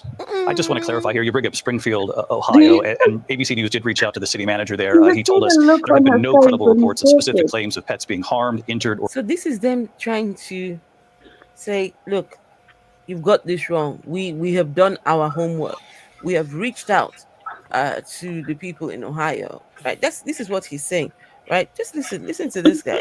I want to see what his response was. Okay. Right, let's see. And this is what's happening in our country, and it's a shame. As far as rallies are concerned, as far as the reason they go is they like what I say. They want to bring our country back. They want to make America great again. It's a very simple phrase, make America great again. She's destroying this country. And if she becomes president, this country doesn't have a chance of success. Not only success, we'll end up being Venezuela on steroids. I just want to clarify here. You bring up Springfield, Ohio, and ABC News did reach out to the city manager there. He told us there have been no credible reports of specific claims of pets being harmed, injured, or abused by individuals within the immigrant community. Well, I've seen people on television. Let me just say here, this is the people on television say my dog was taken and used for food. So maybe he said that, and maybe that's a good thing to say for a city manager. I'm not taking this from but television. the people on television say my dog was eaten by... No, Mr. Trump, who told you that? Somebody told me. Who is somebody? But look, though. So they walked while their pet was made into dinner? Right. And then told him about it. Ugh. It's racist. That's what it is. It's racist. But the first time me seeing this really is now. He talked about 3 different ethnic groups all in one. Like he switched it to the Venezuelans. That's not who he was talking about eating the dogs and shit, right? So he's just not making no sense. But Vessel, that is exactly what I was gonna say. How the fuck would a person know if you took their dog and you cooked it or whatever you did? How would they know? What you sent them a receipt like, here's the bones, like it was delicious. Like I don't know how they would even know that. I seen African atheists ask me, was I Haitian? No, not that I know of, but most black people in the United States, they got here through the Louisiana Purchase. So most black people in the United States are Haitian, but not where I can say for sure, boom. That is 100% correct, right? I would go out on a limb and bet that I am partially, but there will really be no way of being able to prove that, because even with DNA, their DNA is the same because they was grabbing them just like they was grabbing us. So there's no way to prove it. It'll come back to the same place. Very simple phrase, make America great again. She's destroying this country. And if she becomes president, this country doesn't have a chance of success. Not only success, we'll end up being Venezuela on steroids. I just want to clarify here. You bring up Springfield, Ohio, and ABC News did reach out to the city manager there. He told us there have been no credible reports of specific claims of pets being harmed, injured, or abused by individuals within the immigrant community. Well, I've seen people on television. Let me just say here, this is the people on television say my dog was taken and used for food. So maybe he said that, and maybe that's a good thing to say for a city manager. I'm not taking this from but television. But the people I'm on taking it from television the city saying their manager. dog was eaten by the people that went there. Again, the Springfield city manager says there's no evidence of that. Vice We'll President find Harris, out. I'll let you respond to the rest of what you've heard. Talk about extreme. This is, I think, one of the reasons why in this election, I actually have the endorsement of 200 Republicans who have formally worked with President Bush, Mitt Romney, and John McCain, including the endorsement of former Vice President Dick Cheney and Congress member Liz Cheney. And if you want to really know the inside track on who the former president is, if he didn't make it clear already, just ask people who have. Can't hear you. The video or no? You see?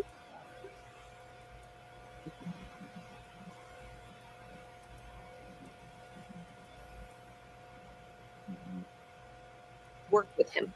His former chief of staff, a 4-star general, has said he has contempt for the Constitution of the United States. Wait, hold on. Did you guys see him? Wait, why did he have that look on his face? Hold on.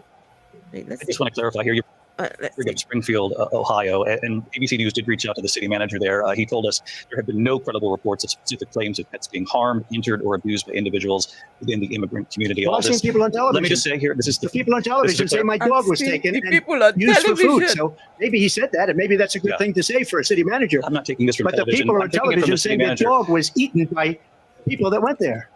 Again, the Springfield city manager says there's no evidence of that. Vice We'll President find Harris, out. I'll let you respond to the rest of what you've heard. Talk about extreme. This is, I think, one of the reasons why in this election, I actually have the endorsement of 200 Republicans who have formally worked with President Bush, Mitt Romney, and John McCain, including the endorsement of former Vice President Dick Cheney and Congress member Liz Cheney. And if you want to really know the inside track on who the former president is, if he didn't make it clear already, just ask people who have worked with him. His former chief of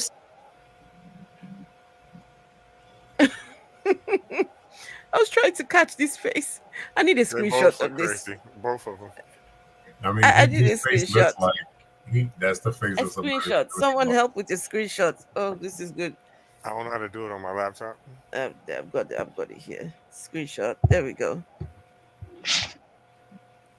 staff, a 4-star general, has said he has contempt for the Constitution of the United States. His former national security advisor has said he is dangerous and unfit.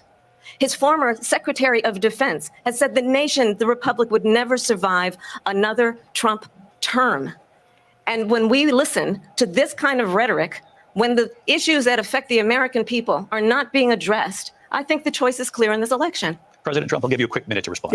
Yeah, thank you. Because when I hear that, see, I'm a different kind of a person. I fired most of those people, not so graciously. They did bad things or a bad job. I fired them. They never fired one person. They didn't fire anybody having to do with Afghanistan and the Taliban and the 13 people whose were just killed, viciously and violently killed. And I got to know the parents and the family. They didn't fire. They should have fired all those generals, all those top people, because that was one of the most incompetently handled situations anybody has ever seen. So when somebody does a bad job, I fire him. And you take a guy like Esper. He was no good. I fired him. So he writes a book. Another one writes a book. Because with me, they can write books. With nobody else can they? But they have done such a poor job. And they never fire anybody. Look at the economy. Look at the inflation. They didn't fire any of their economists. They have the same people. That's a good way. They never fire anybody. Why? Why is that important in this conversation? I fired everyone, but they never fired anybody. It's like, this is like children's, like children in the playground. I did this and I did that. But no, you. I mean, what? It's weird to me. Is that like a? I don't know, Reggie. Is this like important that they didn't fire people and he did? No, remember he had this TV show. Oh and yes, he fired people. what was So that show? Oh, you are fired. Oh, okay. Right. That might just be playing into all. That's So you got a basically what he's point. trying to reference Afro. That show gave him too much power, too much oh my goodness. Important. Sanji says that's his brand. Not to have books written about you, but just to finish, I got more votes than any Republican in history by far. In fact, I got more votes than any sitting president in history by far. What? Let me continue on immigration. It was what you wanted to talk about earlier. So let's get back to your deportation proposal that the vice president has reacted to as well. President Trump, you call this the largest domestic deportation operation in the history of our country. You say you would use the National Guard. You say if things get out of control, you'd have no problem using the U.S. military. Police, yes. You also said you would use local police. How would you deport 11 million undocumented immigrants? I know you believe that number is much higher. Take us through this. What does this look like? Will authorities be going door to door in this country? Yeah, it is much higher because of them. They allowed criminals, many millions of criminals. They allowed terrorists. They allowed common street criminals. They allowed people to come in, drug dealers, to come into our country. And they're now in the United States and told by their countries like Venezuela, don't ever come back or we're going to kill you. Do you know that crime in Venezuela and crime in countries all over the world is way down? You know why? Because they've taken their criminals off the street and they've given them to her to put into our country. And this will be one of the greatest mistakes in history for them to allow. And I think they probably did it because they think they're going to get votes, but it's not worth it. Because they're destroying the fabric of our country by what they've done. There's never been anything done like this at all. They've destroyed the fabric of our country. Millions of people let in. And all over the world, crime is down. All over the world except here. Crime here is up and through the roof. Despite their fraudulent statements that they made, crime in this country is through the roof. And we have a new form of crime. It's called migrant crime. And it's happening at levels that nobody thought possible. President Trump, as you know, the FBI says overall violent crime is actually coming down in this country. But excuse me, the FBI they were defrauding statements. They didn't include the worst cities. They didn't include the cities with the worst crime. It was a fraud, just like their number of 818,000 jobs that they said they created turned out to be a fraud. President Trump, thank you. I'll let you respond, Vice President Harris. Well, I think this is so rich coming from someone who has been prosecuted for national security crimes, economic crimes, election interference, has been found liable for sexual assault, and his next big court appearance is in November at his own criminal sentencing. And let's be clear where each person stands on the issue of what is important about respect for the rule of law and respect for law enforcement. The former vice president called for defunding federal law enforcement, 45,000 agents, get this, on the day after he was arraigned on 34 felony counts. So let's talk about what is important in this race. It is important that we move forward, that we turn the page on this same old tired rhetoric and address the needs of the American people, address what we need to do about the housing shortage, which I have a plan for, address what we must do to support our small businesses, address bringing down the price of groceries. But frankly, the American people are exhausted with this same old tired playbook. Vice President Harris, thank you. Excuse me. Every one of those cases was started by them against their political opponent. And I'm winning most of them, and I will win the rest on appeal. And you saw that with the decision that came down just recently from the Supreme Court. I'm winning most of them. But those are cases, it's called weaponization. Never happened in this country. They weaponized the Justice Department. Every one of those cases was involved with the DOJ, from Atlanta and Fani Willis to the Attorney General of New York and the DA in New York. Every one of those cases. And then they say, oh, he's a criminal. They're the ones that made them go after me. By the way, Joe Biden was found essentially guilty on the documents case. And what happened in my documents case? They said, oh, that's the toughest of them all. A complete and total victory. 2 months ago, it was thrown out. It's weaponization, and they used it, and it's never happened. They used it to try and win an election. They're fake cases. President Trump, thank you. A really quick response here, Vice President Harris, on this notion of weaponization of the Justice Department. Well, let's talk about extreme and understand the context in which this election in 2024 is taking place. The United States Supreme Court recently ruled that the former president would essentially be immune from any misconduct if he were to enter the White House again. Understand, this is someone who has openly said he would terminate, I'm quoting, terminate the Constitution of the United States, that he would weaponize the Department of Justice against his political enemies. Someone who has openly expressed disdain for members of our military. Understand what it would mean if Donald Trump were back in the White House with no guardrails, because certainly we know now the court won't stop him. We know J.D. Vance is not going to stop him. It's up to the American people Vice to President stop Harris, him. thank you. Lindsay? Vice President Harris, in your last run for president. This is the one that weaponized, not me. She weaponized. I probably took a bullet to the head because of the things that they say about me. They talk about democracy. I'm a threat to democracy. They're the threat to democracy. He probably took a bullet to the head because of what they're saying about him. Is he blaming? Is he? Of course he's blaming. Of course he's blaming. Yes. But they know who did it, right? They know who. Yeah, it was actually a young Republican. He was Republican. Hey. But I don't know what. Does anyone have any ideas why that guy would do what he did? Well, I want to keep your live. Okay. I want to keep it up.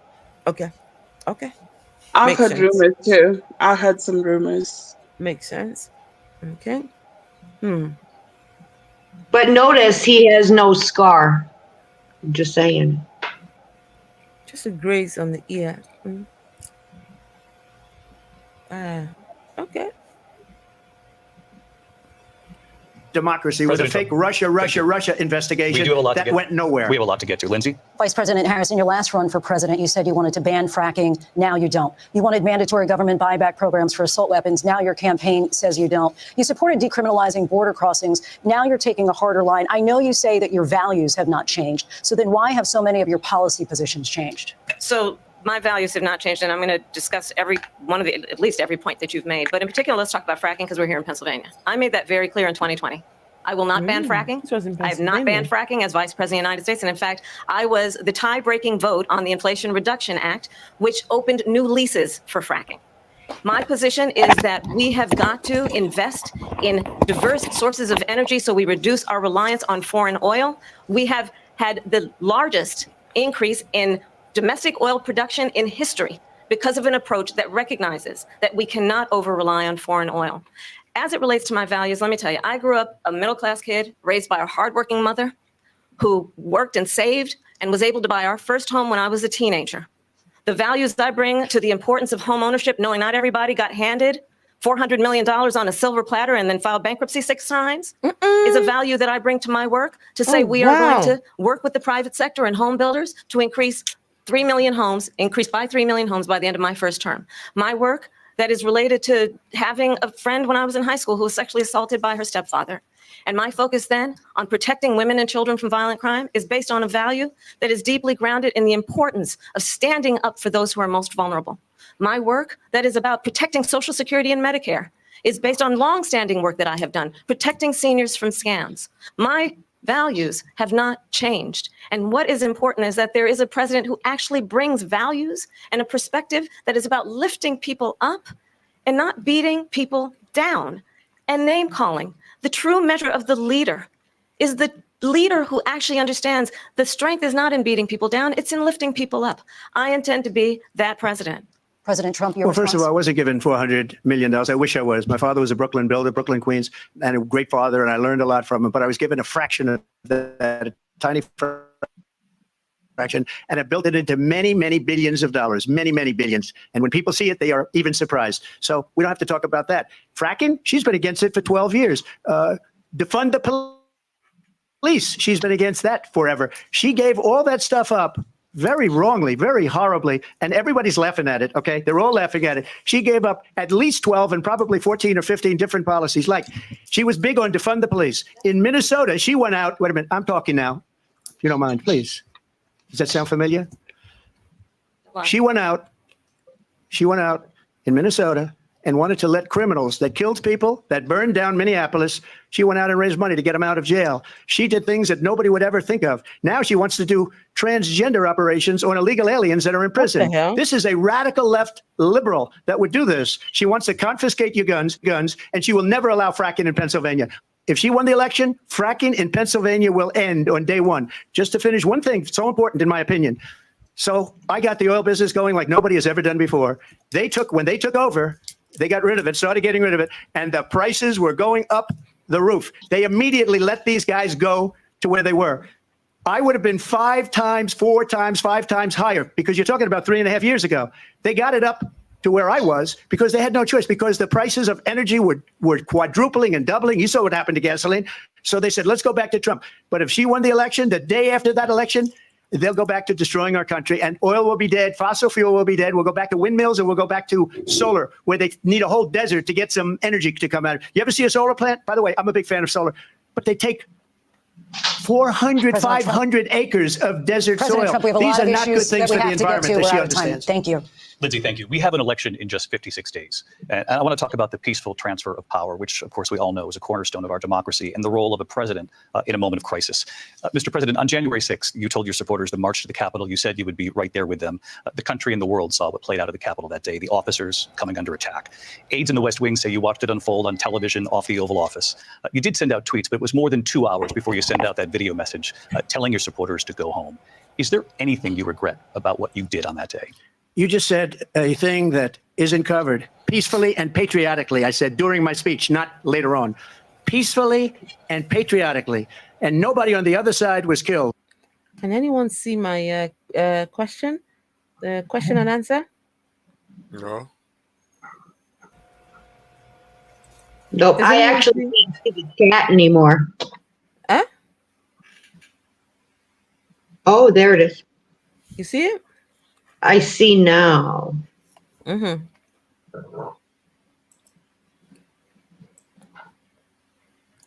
Right, so there's a question in the comments, and we won't go too much further with the video. I don't want to keep it too long because yeah, I think we have covered some important bits, right?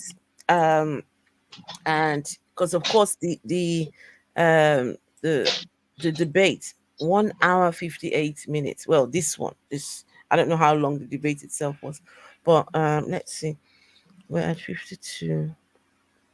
Yeah, it still goes on and on. Oh, okay. It's a little long. It's supposed to be an hour and a half long. And normally there's 3 debates in a presidential election year. Mm-hmm. And it might be that this is the only one because Trump is pretty chicken. I mean, he really got whipped in this. And if you were able to watch this and see that Harris threw things out that she knew he would just grab and sound like a fool. That is part of her brilliance. She helps you walk into your own shit. It's beautiful. Fantastic. Right. Drew, do you think that Labour Party in the UK could draw precious lessons from Kamala's presidency in case she gets into office? I hope they do. I mean, yeah, that's a conversation for another day. That is, Labour Party. Okay, that is a conversation for another day. But I hope they do. Yeah. Might as well just work together and try and empower each other. I don't know. I that's one hard question. Does anyone have any answers to that question?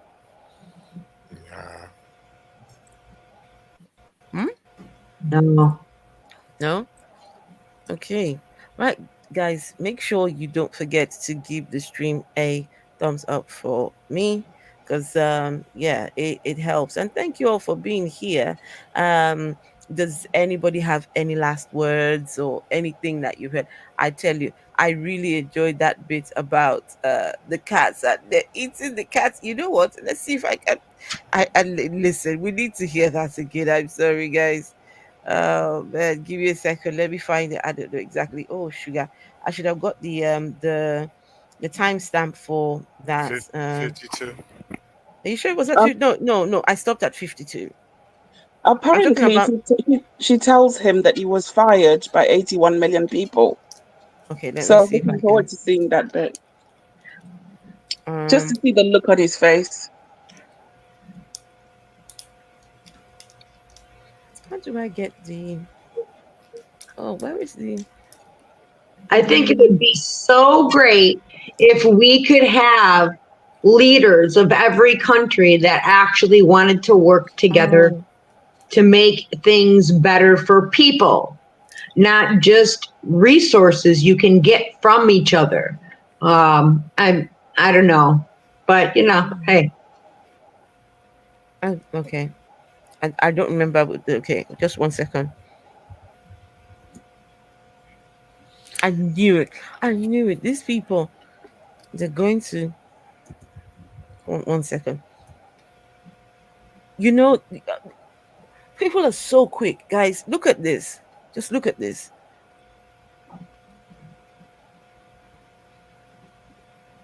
They already have memes. What they have done to our country by allowing these millions and millions of people to come into our country, and look at what's happening to the towns all over the United States. And a lot of towns don't want to talk. Not going to be Aurora or Springfield. A lot of towns don't want to talk about it because they're so embarrassed by it. In Springfield, they're eating the dogs, the people that came in. They're eating the cats. They're eating the pets of the people that live there. And this is what's happening in our country, and it's a shame. I just want to clarify here. You bring up Springfield, Ohio, and ABC News did reach out to the city manager there. He told us there have been no credible reports of specific claims of. Okay, there's this one here. Oh my goodness.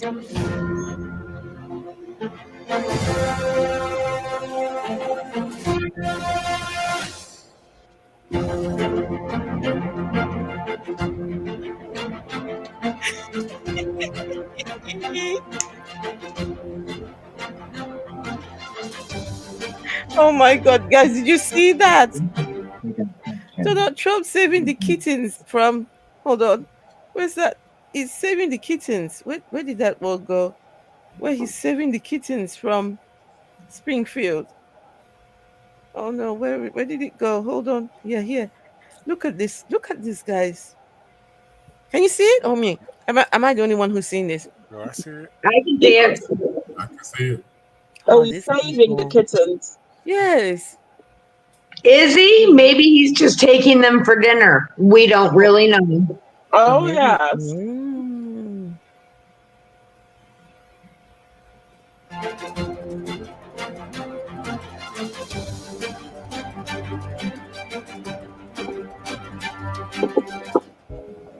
Okay, let's see if there's any more. Eating the dogs. Okay. Oh gosh. What's this one here? Oh God, they're eating the In dogs. Springfield, they're eating the dogs. The people that came in, they're eating the cats. They're eating the pets of the people that live there. This is what Donald Trump said during the presidential debate. Fact checkers dismissed Donald Trump's wild claim as a gross exaggeration. But here are 3 reasons why Trump said what he did in the presidential debate. Really? Rumors about Haitian immigrants stealing and eating pets had spread on social media in Ohio weeks before the presidential debate. According to a Facebook post earlier in September, a person claimed that their neighbor, a Haitian immigrant, was preparing a stolen cat to be eaten. The fake news was amplified by key right-wing figures Elon Musk and Ted Cruz. Republican vice presidential candidate Trump's running mate J.D. Vance also shared it on X, stating, and I quote, "Reports now show that people have had their pets abducted and eaten by people who shouldn't be in this country." Although Springfield police and officials were quick to dismiss these claims, Trump supporters started sharing AI-generated images of cats and ducks, feeding into the false story. Even Musk shared images, leading to more right-wing commentators joining the chorus with posts like "Save the Cats, Vote Trump." The rumor has also sparked conversation around the presence of Haitian immigrants in the United States. Amid the recent surge in the Haitian immigrants arriving at the US border, several rumors have circulated. Some right-wing media outlets reported that Haitian immigrants were rushing the border en masse or involved in crime sprees. However, a thorough fact check reveals that most Haitian immigrants arriving in the US are seeking asylum due to the worsening political and economic conditions in Haiti. Data from Pew Research confirms that asylum seekers from Haiti are predominantly peaceful, with less than 2% involved in any criminal activity post-arrival.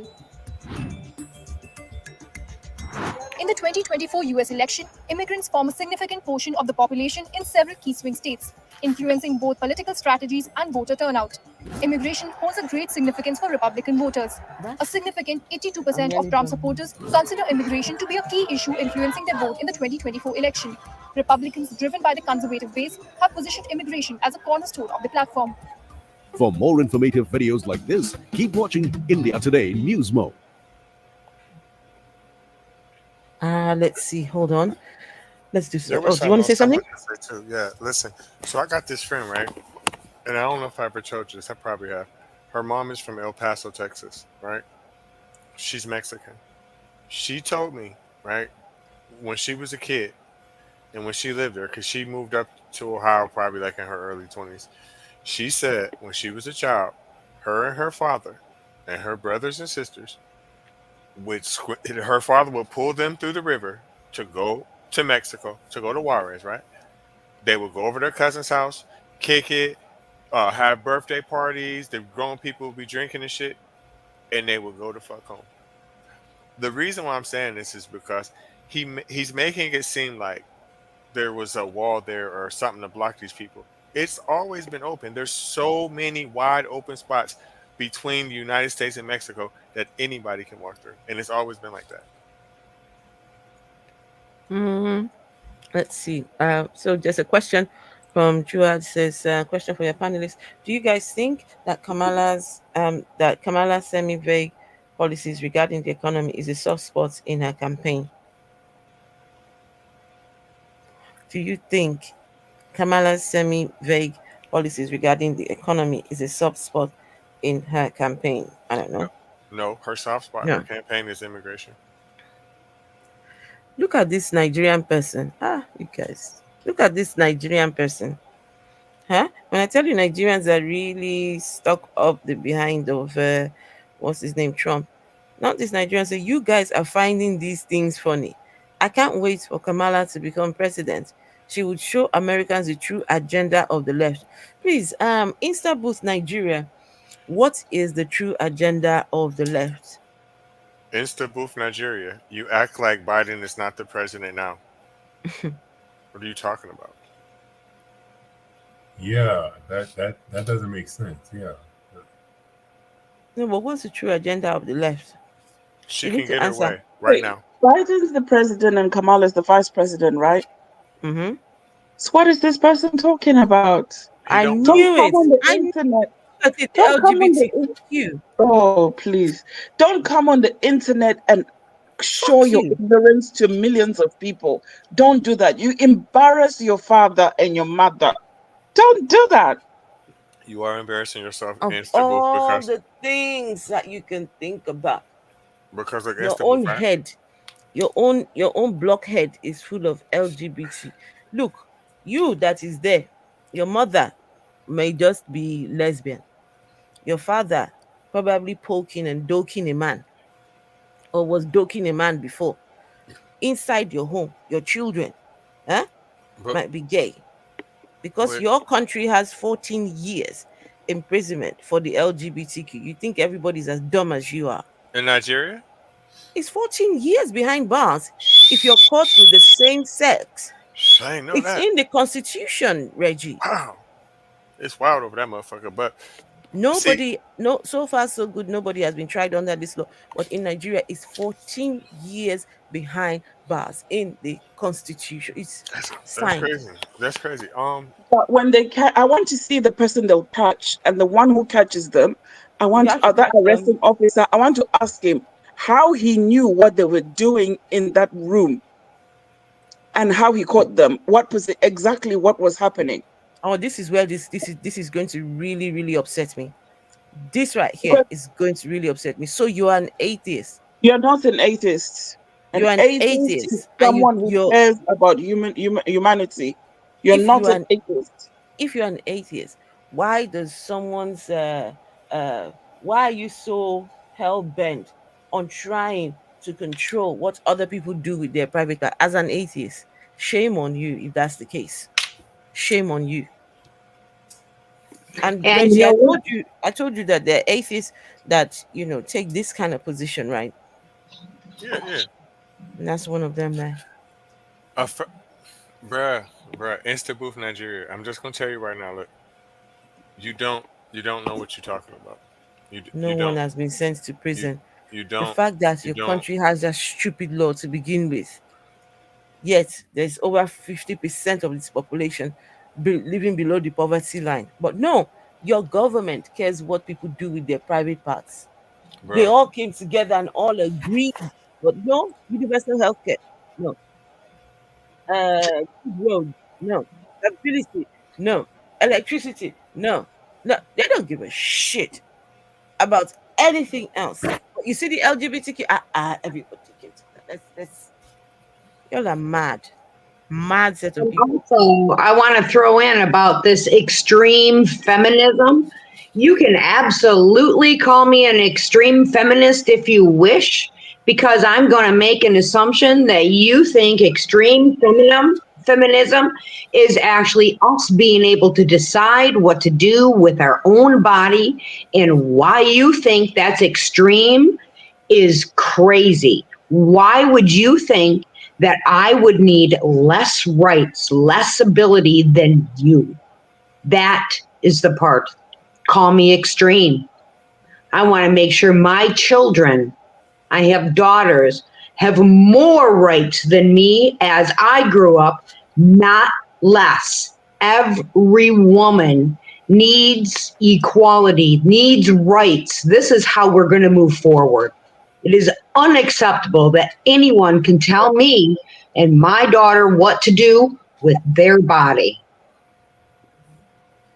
So, I was gonna say something just now, but yeah, I have gay friends, guys. Look at the comments coming from an atheist who is against the LGBTQ. I have Let me gay friends. I please let me hope talk that to your him. friends, I hope that your friends see this. You know what? Let me take a screenshot. If I ever see you anywhere, make sure to make a say, look, this person is against the LGBTQ. I hope your friends see this. I Let hope me your friends see this. Let me take a let me screenshot. please talk. Let me please talk to him Go because on, he Reggie. don't listen. You bro, Insta booth Nigeria. You are embarrassing yourself so bad, and the reason why is because honestly, I don't know you, but you don't know what the fuck you're talking about. And just because you're Nigerian, that lets me know that you're black. That lets me know that you have to either be a coon or you're fucking stupid. I just sat here and watched you say, right, and I'm trying to be nice about what I'm saying to you, right?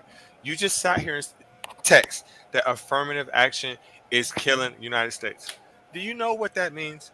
Basically, if that would have never happened, and it's been going on for what, 50, 60 years? So how the fuck, number one, how is it killing America when it's been going on that long? Number two, right? Affirmative action is a way that Nigerians and other black people have got jobs and shit. What the fuck are you talking about? What side are you on? You don't make no sense. Now let's go on with the rest of the shit, that stupid shit that you're saying, right? Reggie, he wants to debate fairly. He's gonna get cooked. You can't debate No, fairly with no, but listen. bring it on. Bring it He, on. I need to go soon. If he wants to debate, he can come up and it's not um fair. It's not fair because I know that he does not live in the United States. I know he don't, you and I never don't know. care. Reggie, sometimes you make these assumptions. And Right? You even make if he these does, assumptions. and even No, if he Reggie, does, you he make these still don't listen. assumptions thinking that these people may not, because I remember the other day you were saying, oh, you don't live in the United States, you've never been mailed. Turned out this guy was actually in the United States, a citizen, right? You never, some of these people are just dumb like that. But listen though, he got to be retarded if he does. It makes the case. It makes what I'm saying more valid if he does. Okay, he says It cook makes it him. more. It makes it Reggie, he more says fucking cook valid. him. He says cook him. I am cooking you because you No, don't know what the no, fuck you're talking this about. would be good as a back and forth between Listen. both of you. If he's talking about extreme fucking feminism, look, she's running for president. It already is extreme feminism. What are you talking about? What are you talking about? You don't make no sense, right? Then you talk about you're not listening, right? And then you're talking about extremism. I know that you're talking about the LGBT community, right? Why do you people think, and why do you think go to the assumption that they're pushing this in the schools? That's not true. Just because a person have gay rights, if you're not gay, why do you give a fuck? Why do you care what these people do? We charge them taxes from working in this country, right? So that means they're equal with us. So what makes you think that a person is not entitled to the same rights as you and they live here and they work here? That's Okay, how I know he don't know what the fuck he's you're talking right. about. You're right, Reggie. He doesn't, but his He family don't. does. Hey, Why do I assume? Why do I assume that you're male? Are you male or female? My you head can says listen. male. See, listen. This is the thing. So, you're right. I was off a little bit the other day, right? Yes. That's what the guy said. He said he was an American citizen. Did you hear his voice? He was not from here. Yeah, no, he He was didn't not sound from here. American. He You're right. may have got his citizenship or whatever, but it's certain people that I talk to, and they make these assumptions like, well, politics is this. This president should do this. This president should do that. You don't. You can't even vote. You can't. You cannot vote for the presidency. So it don't make no sense to me. Gay people run around with flags in our faces. Shut the fuck. So what? Who What gives a is fuck? wrong with you? Listen, you know that don't make sense neither. Because you know what? People run You know, around with KKK flags. I need to go check my son, but I might I don't know if I can log in with a different let's see how that works, okay? Um yeah, but I'm just gonna shut this one off, but I will log in with a different device. But please do carry on. Yes, you can go. Bye, friends. Thank you very Oh, much. are you going? Are you going? Oh, the rest of you can stay. Yeah. I, I don't Oh, get that point I about guessed them as much. I knew you was male. waving the All right. flags in his face. Why do you care? Why the Why do you? fuck does that even matter? Thank you, Ambrosia. Thank you. Thank you. Thank you for giving me the opportunity. I appreciate Thank you you. very much. Thank you. Good night, y'all. Wait, hang on. So wait, gay people run around with flags in our faces. You don't They live put it here. in your face. You don't live Eh, here. uncle? They put the flag in your face. And then on top of that, people run around here with Confederate flags. People run around here with swastikas, literally saying, "I hate black people," and you're allowed to do it. You know why? Because it's freedom of speech. And him, this guy right here, he's black. He's Nigerian. He don't give a fuck. He's not gonna do nothing, right? That's directly affecting you. It bothers you. They're telling you they don't like you, but you worried about a dude sucking another dang a dick. Why you give a fuck? Why you give a fuck? Why It do don't you got care? nothing to do with you. This bothers you. So in our country, we have freedom of speech. You can be whatever the fuck you want to be. You can say whatever the fuck you want to say. That's why I'm talking to you the way I'm talking to you, because that's how we're allowed to talk here, right? So that's their freedom of expression. If you're not worried about them fucking you, you shouldn't care nothing about them. You Do we shouldn't. have straight flags? Istanbul, Nigeria, go on and create Why does straight that flags. bother you? No one's stopping you. I don't get No that. one's stopping you. You want straight flags? Go do your go fly your flag. It's the Have booth. your day. Do whatever you want, guys. I'm It's the gonna mute booth. Come myself. to Atlanta. Come to Oh Atlanta. my I gosh. don't live in Atlanta, but go to Atlanta. I bet you'll change your whole outlook, because them motherfucking LGBTQ motherfuckers gonna whoop your ass. They gonna beat the shit out you. They gangster down there, bro. They don't play that. They will dog walk. They will dog you, bro. Call them a fag, call them bitch, punk, anything like that. That's your ass. You're not gonna make it out alive, bro. DC like that too. People over here don't take that shit, bro. They don't take none of that shit that you're talking about, going to jail and they waving their flags. They'll wave the flag in your face, and they in gangs too. So you might as well get over that. And truthfully, you got somebody gay in your family. You got somebody gay in your family, whether if you want to admit it or they don't want to admit it. Yeah, straight up, it's like that. All species, almost all species of mammals, there's homosexuality in it, right? So Reggie, don't waste your breath on that fornicating person. He needs to deal with his fornications. He's fornicating. He fornicates on a daily basis. He needs to go sit in a corner and deal with his fornications. I'm just trying to educate him, because he don't know what the fuck he's talking about. He don't. This is not the time to educate. No matter what you say, it doesn't even go in the air. Right. And the reason why your family got a problem with it is because they're from over there. So when they see shit like that, when they come over here, oh my God, Jesus, oh my God, and all that shit. You know what I'm saying? They used to people being suppressed. Over here, we're not suppressed. We can do what we want. You feel me? So we have a saying over here: you got to get you some business. What that means is you got to go find something to do. You got to be worried about what you got going. Don't be worried about the LGBT community, right? They're not your business. And it's like, I'm defending them, yes, because my brother was gay. Rest in peace to him, right? And he would have whooped your ass. I couldn't beat him neither. I couldn't beat him at all. until the day he died. So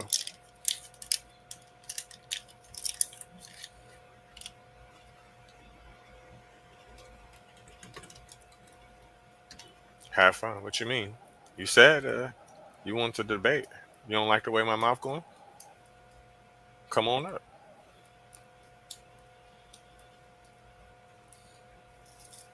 I'm gonna have fun. You see what I'm doing? I'm gonna have fun. Mediocrity. I'm at where you need to be. Think about it.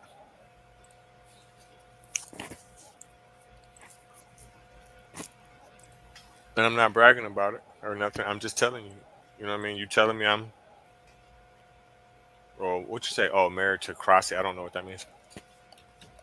I thought it said mediocrity forever. My bad.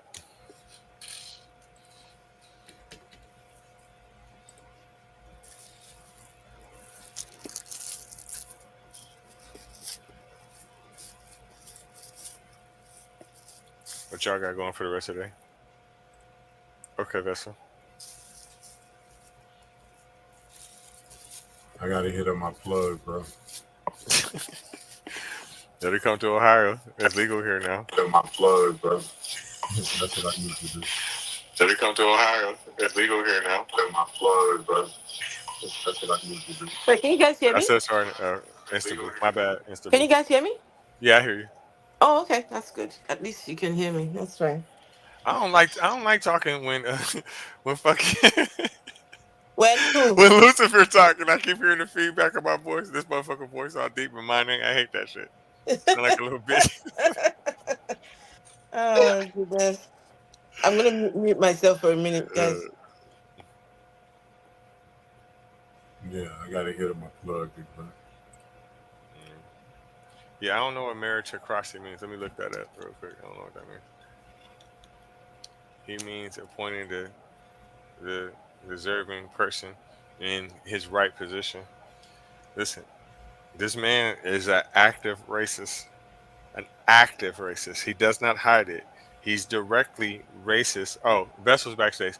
Uh, he directly does not like Nigerians. He definitely regulated. Y'all coming to this country. If he does, get back in there again, he's going to regulate it more because to him, in his opinion and his words, you're from a shithole country, right? So I just don't see how you can still just bow down to Massa like that. He does not like black people. He does not like Africans. He does not like Nigerians. So when you praise him, I see your stripes. You cooning right now. You feel me? Wait, I don't see Vessel of Dishonor. She Okay, said there we she's go. backstage. We do straight half flag. Well, make you a flag. Shit, if you want to wave your straight flag, I feel me as a straight man. I don't have to Yeah, prove. just do I don't got to do prove my do shit to some nobody. I don't do got to your prove flag. myself. You It's feel me? fine. I don't get why it bothers you so bad. I don't get it.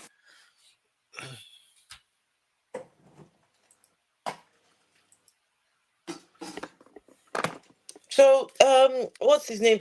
Insta Booth says, "How can I request to debate?" There's a link over there. If you go Uh, up, scroll.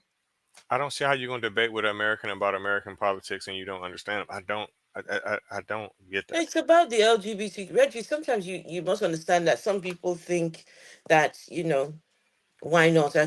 I've got the gift of the gab and I can say I whatever the hell I want. I get it, but he don't get the ins and out of how it works. He don't get it. Oh, well, Not because their ethnicity. It's not that. It's not about your ethnicity or race, bro. What I'm telling you is you not from here, so you don't understand how our freedom of speech and shit like that works. And that's why you saying the shit that you saying. That's what makes you sound stupid to me. Because you think just because they gay, they're supposed to either be in prison or stay in the house. No, you can say and do what the fuck you want here. And that's so where you what going bad wrong. what bad experiences do you have in Istanbul, Nigeria? Request stop, Istanbul. Request stop. Hold on, my phone is ringing. Request stop then. Vessel, are you still there? Yes, I'm here. Okay, That was what are your thoughts? This guy says he's got gay friends. Right. That's just like a racist person saying I got black friends. I'm with Reggie on this one. Okay. Think about it. That would be like me or you, me trying to argue with you or Vessel about the parliament or something. I don't understand that Oh, shit. you're going. It's going. Oh, disgusting. Yes. Yeah. Crazy. Why would you start a fight and run away? Who, me? Huh? No. It's not good. It's not good. Are you someone that we know? Istanbul, Nigeria. Are you someone that we know? Are you someone that we know? I'm curious. Are you someone that we know? I need to know. I want to know who you are. Are you someone that we know? You gotta let that hate for gay people go. And the reason I why, don't know why anyone would be against the LGBTQ. that's the Why, part of the as religion the that's still in LG, him. as the LGBTQ, how does it affect you? Instead of Nigeria, how does it affect you as a person? How does the LGBT, how does that affect you? He acting like they just having drag shows or something right next door to him. Like, it's I'm raining gonna mute man. myself. I'm gonna mute myself. Hallelujah. I'm gonna mute myself for a minute. Uh,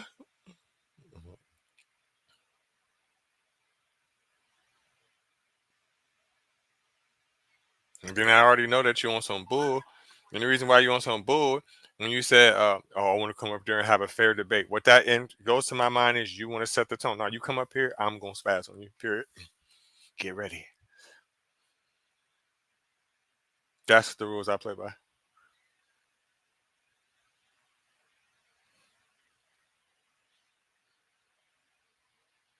Yeah. Reggie, I think he is projecting what's going on in Nigeria on the states. That's madness. That's what I'm trying to tell him. The rules and shit is different here. Until he understands that.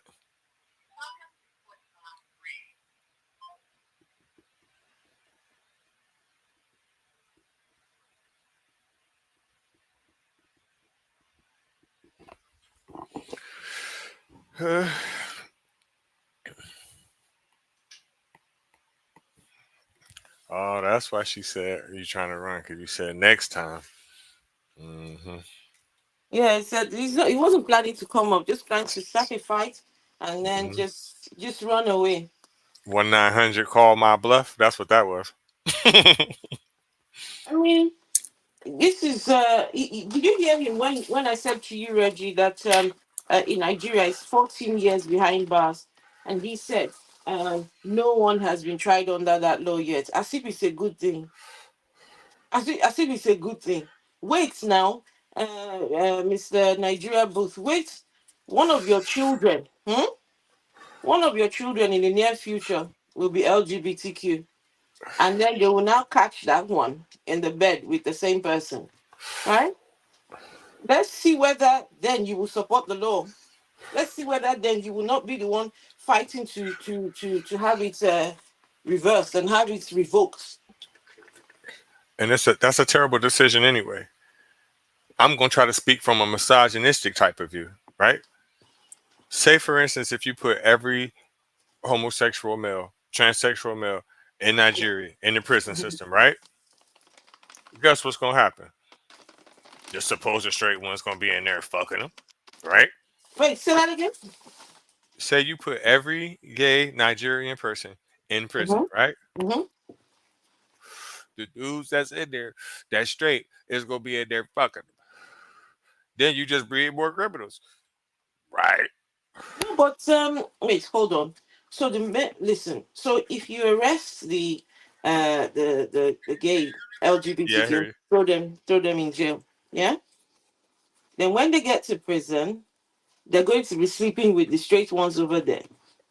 When the straight ones come out, guess what they're going to do, right? They're going to come back and come and start sleeping with your females, huh?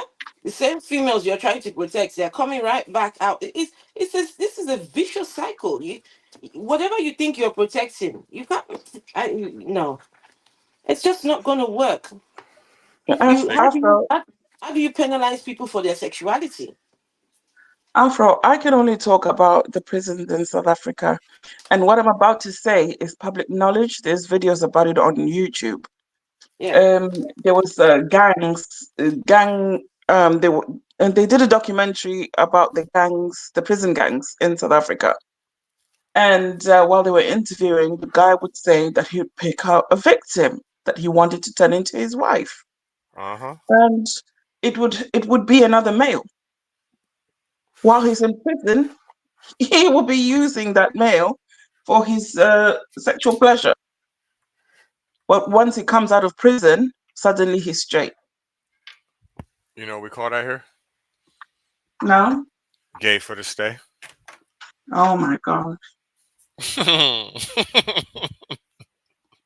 And that's why I said what I said about if you put all the Nigerian homosexual LGBTQ community guys in prison, all you're doing is literally breeding more criminals because that's a criminal activity. So the straight dudes in there that you think is straight is gonna be in there tearing their ass the fuck up.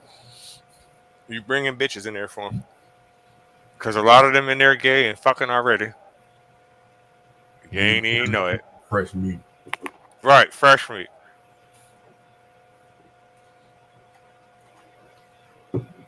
Reggie, what's that thing you always say? That you hate who you are, right? You hate who you are. You Right? hate what you are. You hate what you are. You hate who you are. You hate what you are.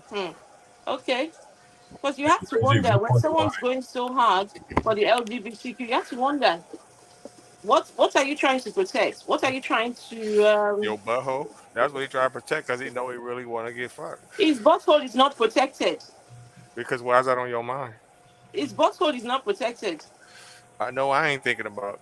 I know I ain't thinking about him. I just look at them as adorable human beings. I don't. It's like, oh, what are the LGBTQ doing today? I don't. I'm not.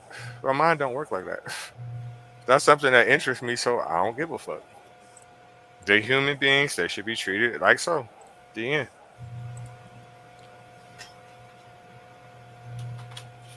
He wouldn't Crazy. I make it if mean, he went to New Orleans. huh? Sorry. Go on. He wouldn't make it if he went to New Orleans with that kind of attitude. New Orleans or in Atlanta? No, New Orleans. Either one. Yeah, either one. Because I'm from New Orleans, and the LGBTQ community is high there. And if he go to New Orleans with that kind of attitude, he won't make it out of New Orleans. Right. He'll be put in a body bag. Right. By a Really? member. By a member of the LGBT community. Quick. Oh my goodness. Because a lot of them done been to jail, then went gay for the state, got out, still gangster. You know what I'm saying? So A lot of them was gangsters before they went to jail, right. and got gangster even more when they got in jail. They so gangster, they taking an ass now. I ain't never been that gangster. Never. Never. Kill Yeah. me. Right. Kill me. Exactly. I will go to my grave, and nobody will be able to say, "Oh, Lucifer took it in the ass while he was in jail." Nobody will be able to say that. That's what kind of like stirred me out of trouble a little bit. Even though I got into some serious trouble as an adult, but that kind of kept me away because I'm like, I don't. I'm not trying to be fighting for my shit. You know what I'm saying? I don't got time for that. You know. Oh yeah, because you will fight. You got to. So, commissary come. You got some commissary. You know what it is. Either you're gonna fight for it, motherfucker gonna take your shit. The end. I love this comment. I love this comment by Juad. Juad says that there is nothing worse than getting trapped in a vicious cycle drawn by ignorance, bigotry, and inequity. Inequity. Your Damn, broke your too. your your ignorance and your it will come back to bite you. It will come back to haunt you. If it will not come back for you, your children, their children, right? Someone close to you. It's It's stupid, really. absolutely crazy. Absolutely crazy. It's stupid to think that you're better than another human being or another group of people. That's dumb. It's dumb as fuck. They don't make sense.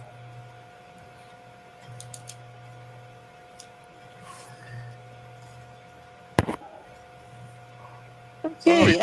I guess I would think, ask him. I guess I would ask him if he fought in a war, and the man who was in the foxhole right next to him, and that person was gay, would he want that person to save his life? Ask that question again. Ask it again. Just curious. Like, if you're in a war and the guy next to you is, he's gay. Wow. And you need him to save your life, would you let him, or would you just bleed out? I wouldn't give a fuck. Save me. I wouldn't even think about it like, oh, this gay motherfucker saving my life. I wouldn't even think about it like that. I just be like, this person would saved he my life. allow a gay person to give him mouth to mouth? Like, If it's to save my life, you know what, bro? This your chance, motherfucker. Come on, get it over with, bitch. You better not tell nobody. Because when I get back on my feet, I'm going to whoop your ass. That's a really good question, though. That's a really good question. That's what I had to do. Shit. That's a really good question. If that's what I had to do. Because after they don't think about the situations that they could possibly be put in, and the person right next to them that they might need to save their life or help them in a way might actually be gay.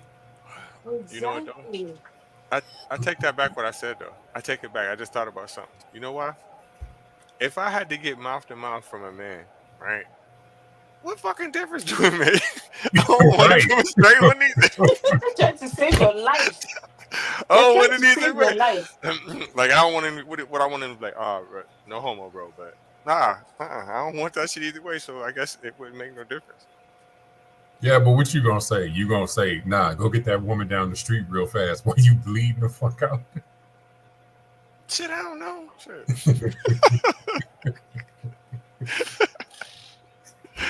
I don't know. Either way, I'm going. Whether if he's straight or gay, I'm going to still feel violated. Like later on, I'm probably going to. That was a nightmare. That shit ain't really happening. Did some of his slobber fall in your mouth? Like, no, that wasn't what that was. Like, did his tongue touch my lips? No, that wasn't that. No, is you really gay now? No. So no. So if I can avoid it, but hey, what difference do it make? That shit should be.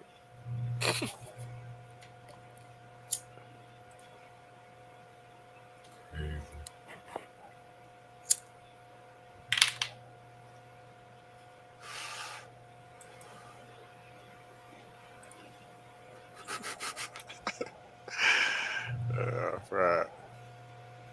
Hey, Afro.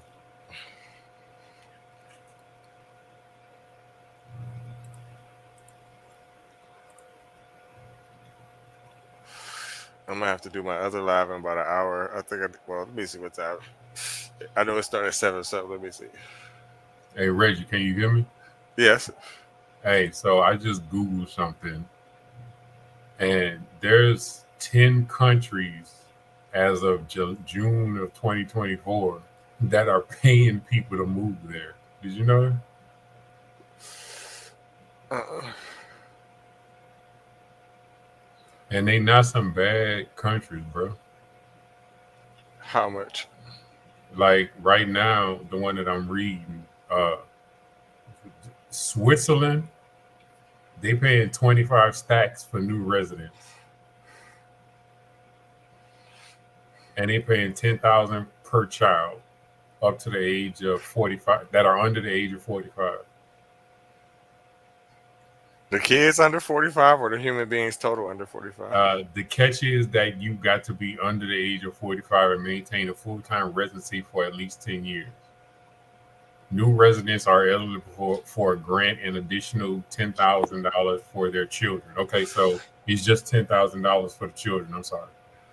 So, is you gonna give me the money up front, or I gotta wait till 10 years? See, it don't say that. Nah, you know what though? I don't think $25,000. Nah, because then I'm gonna spend all that shit being there. Yeah. Nah, fuck that. Give me $250,000. I'll do that shit. Canada is paying $15,000 in tax returns. Sorry. Saskatchewan, Canada, to be exact.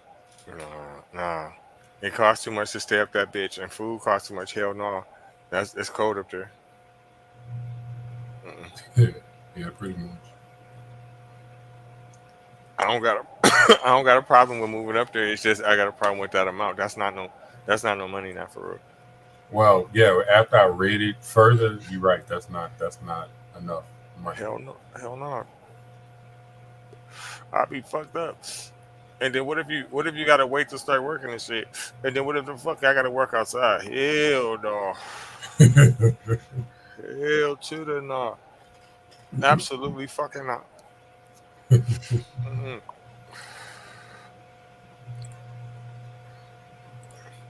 Matter of fact, I'm about to look up the average cost of living is probably up to about like, let me see.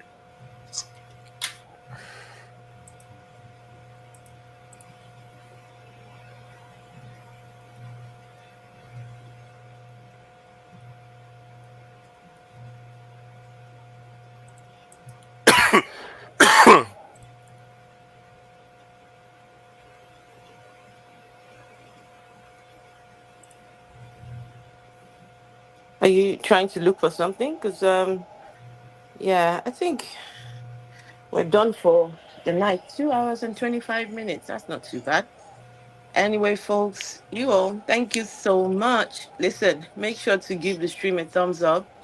And yeah, we will see you tomorrow. Yeah, I think we were thinking of well, I was thinking of doing the what do you call it? The one of the Trump rallies. I'm curious to see what goes on there. I've never really taken my time to see what it's all about. So that should be interesting.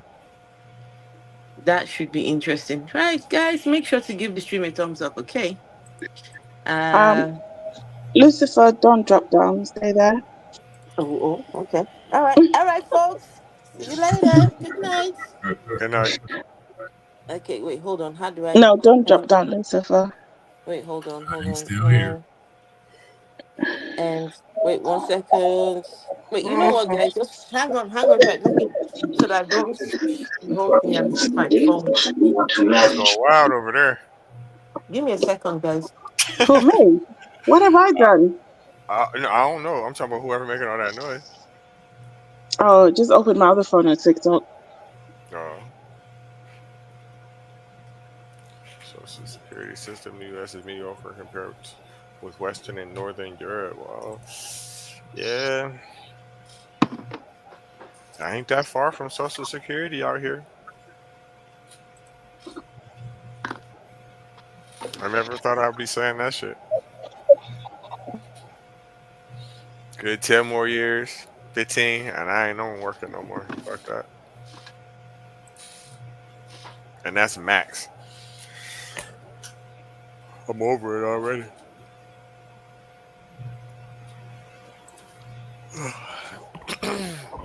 But I didn't put a lot into the Social Security over here. I know over there I'm probably have to work into that shit. I ain't got it in me no more. Well, I do, but start over. That'll be some bullshit.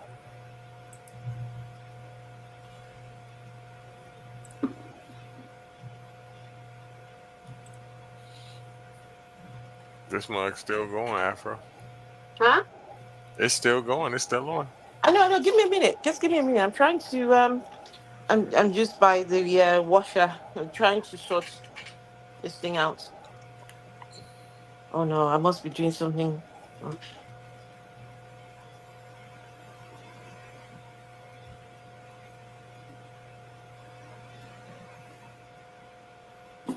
Oh, there we go.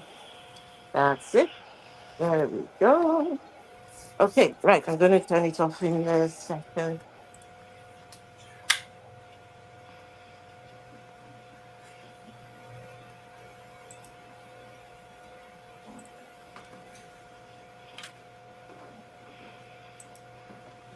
So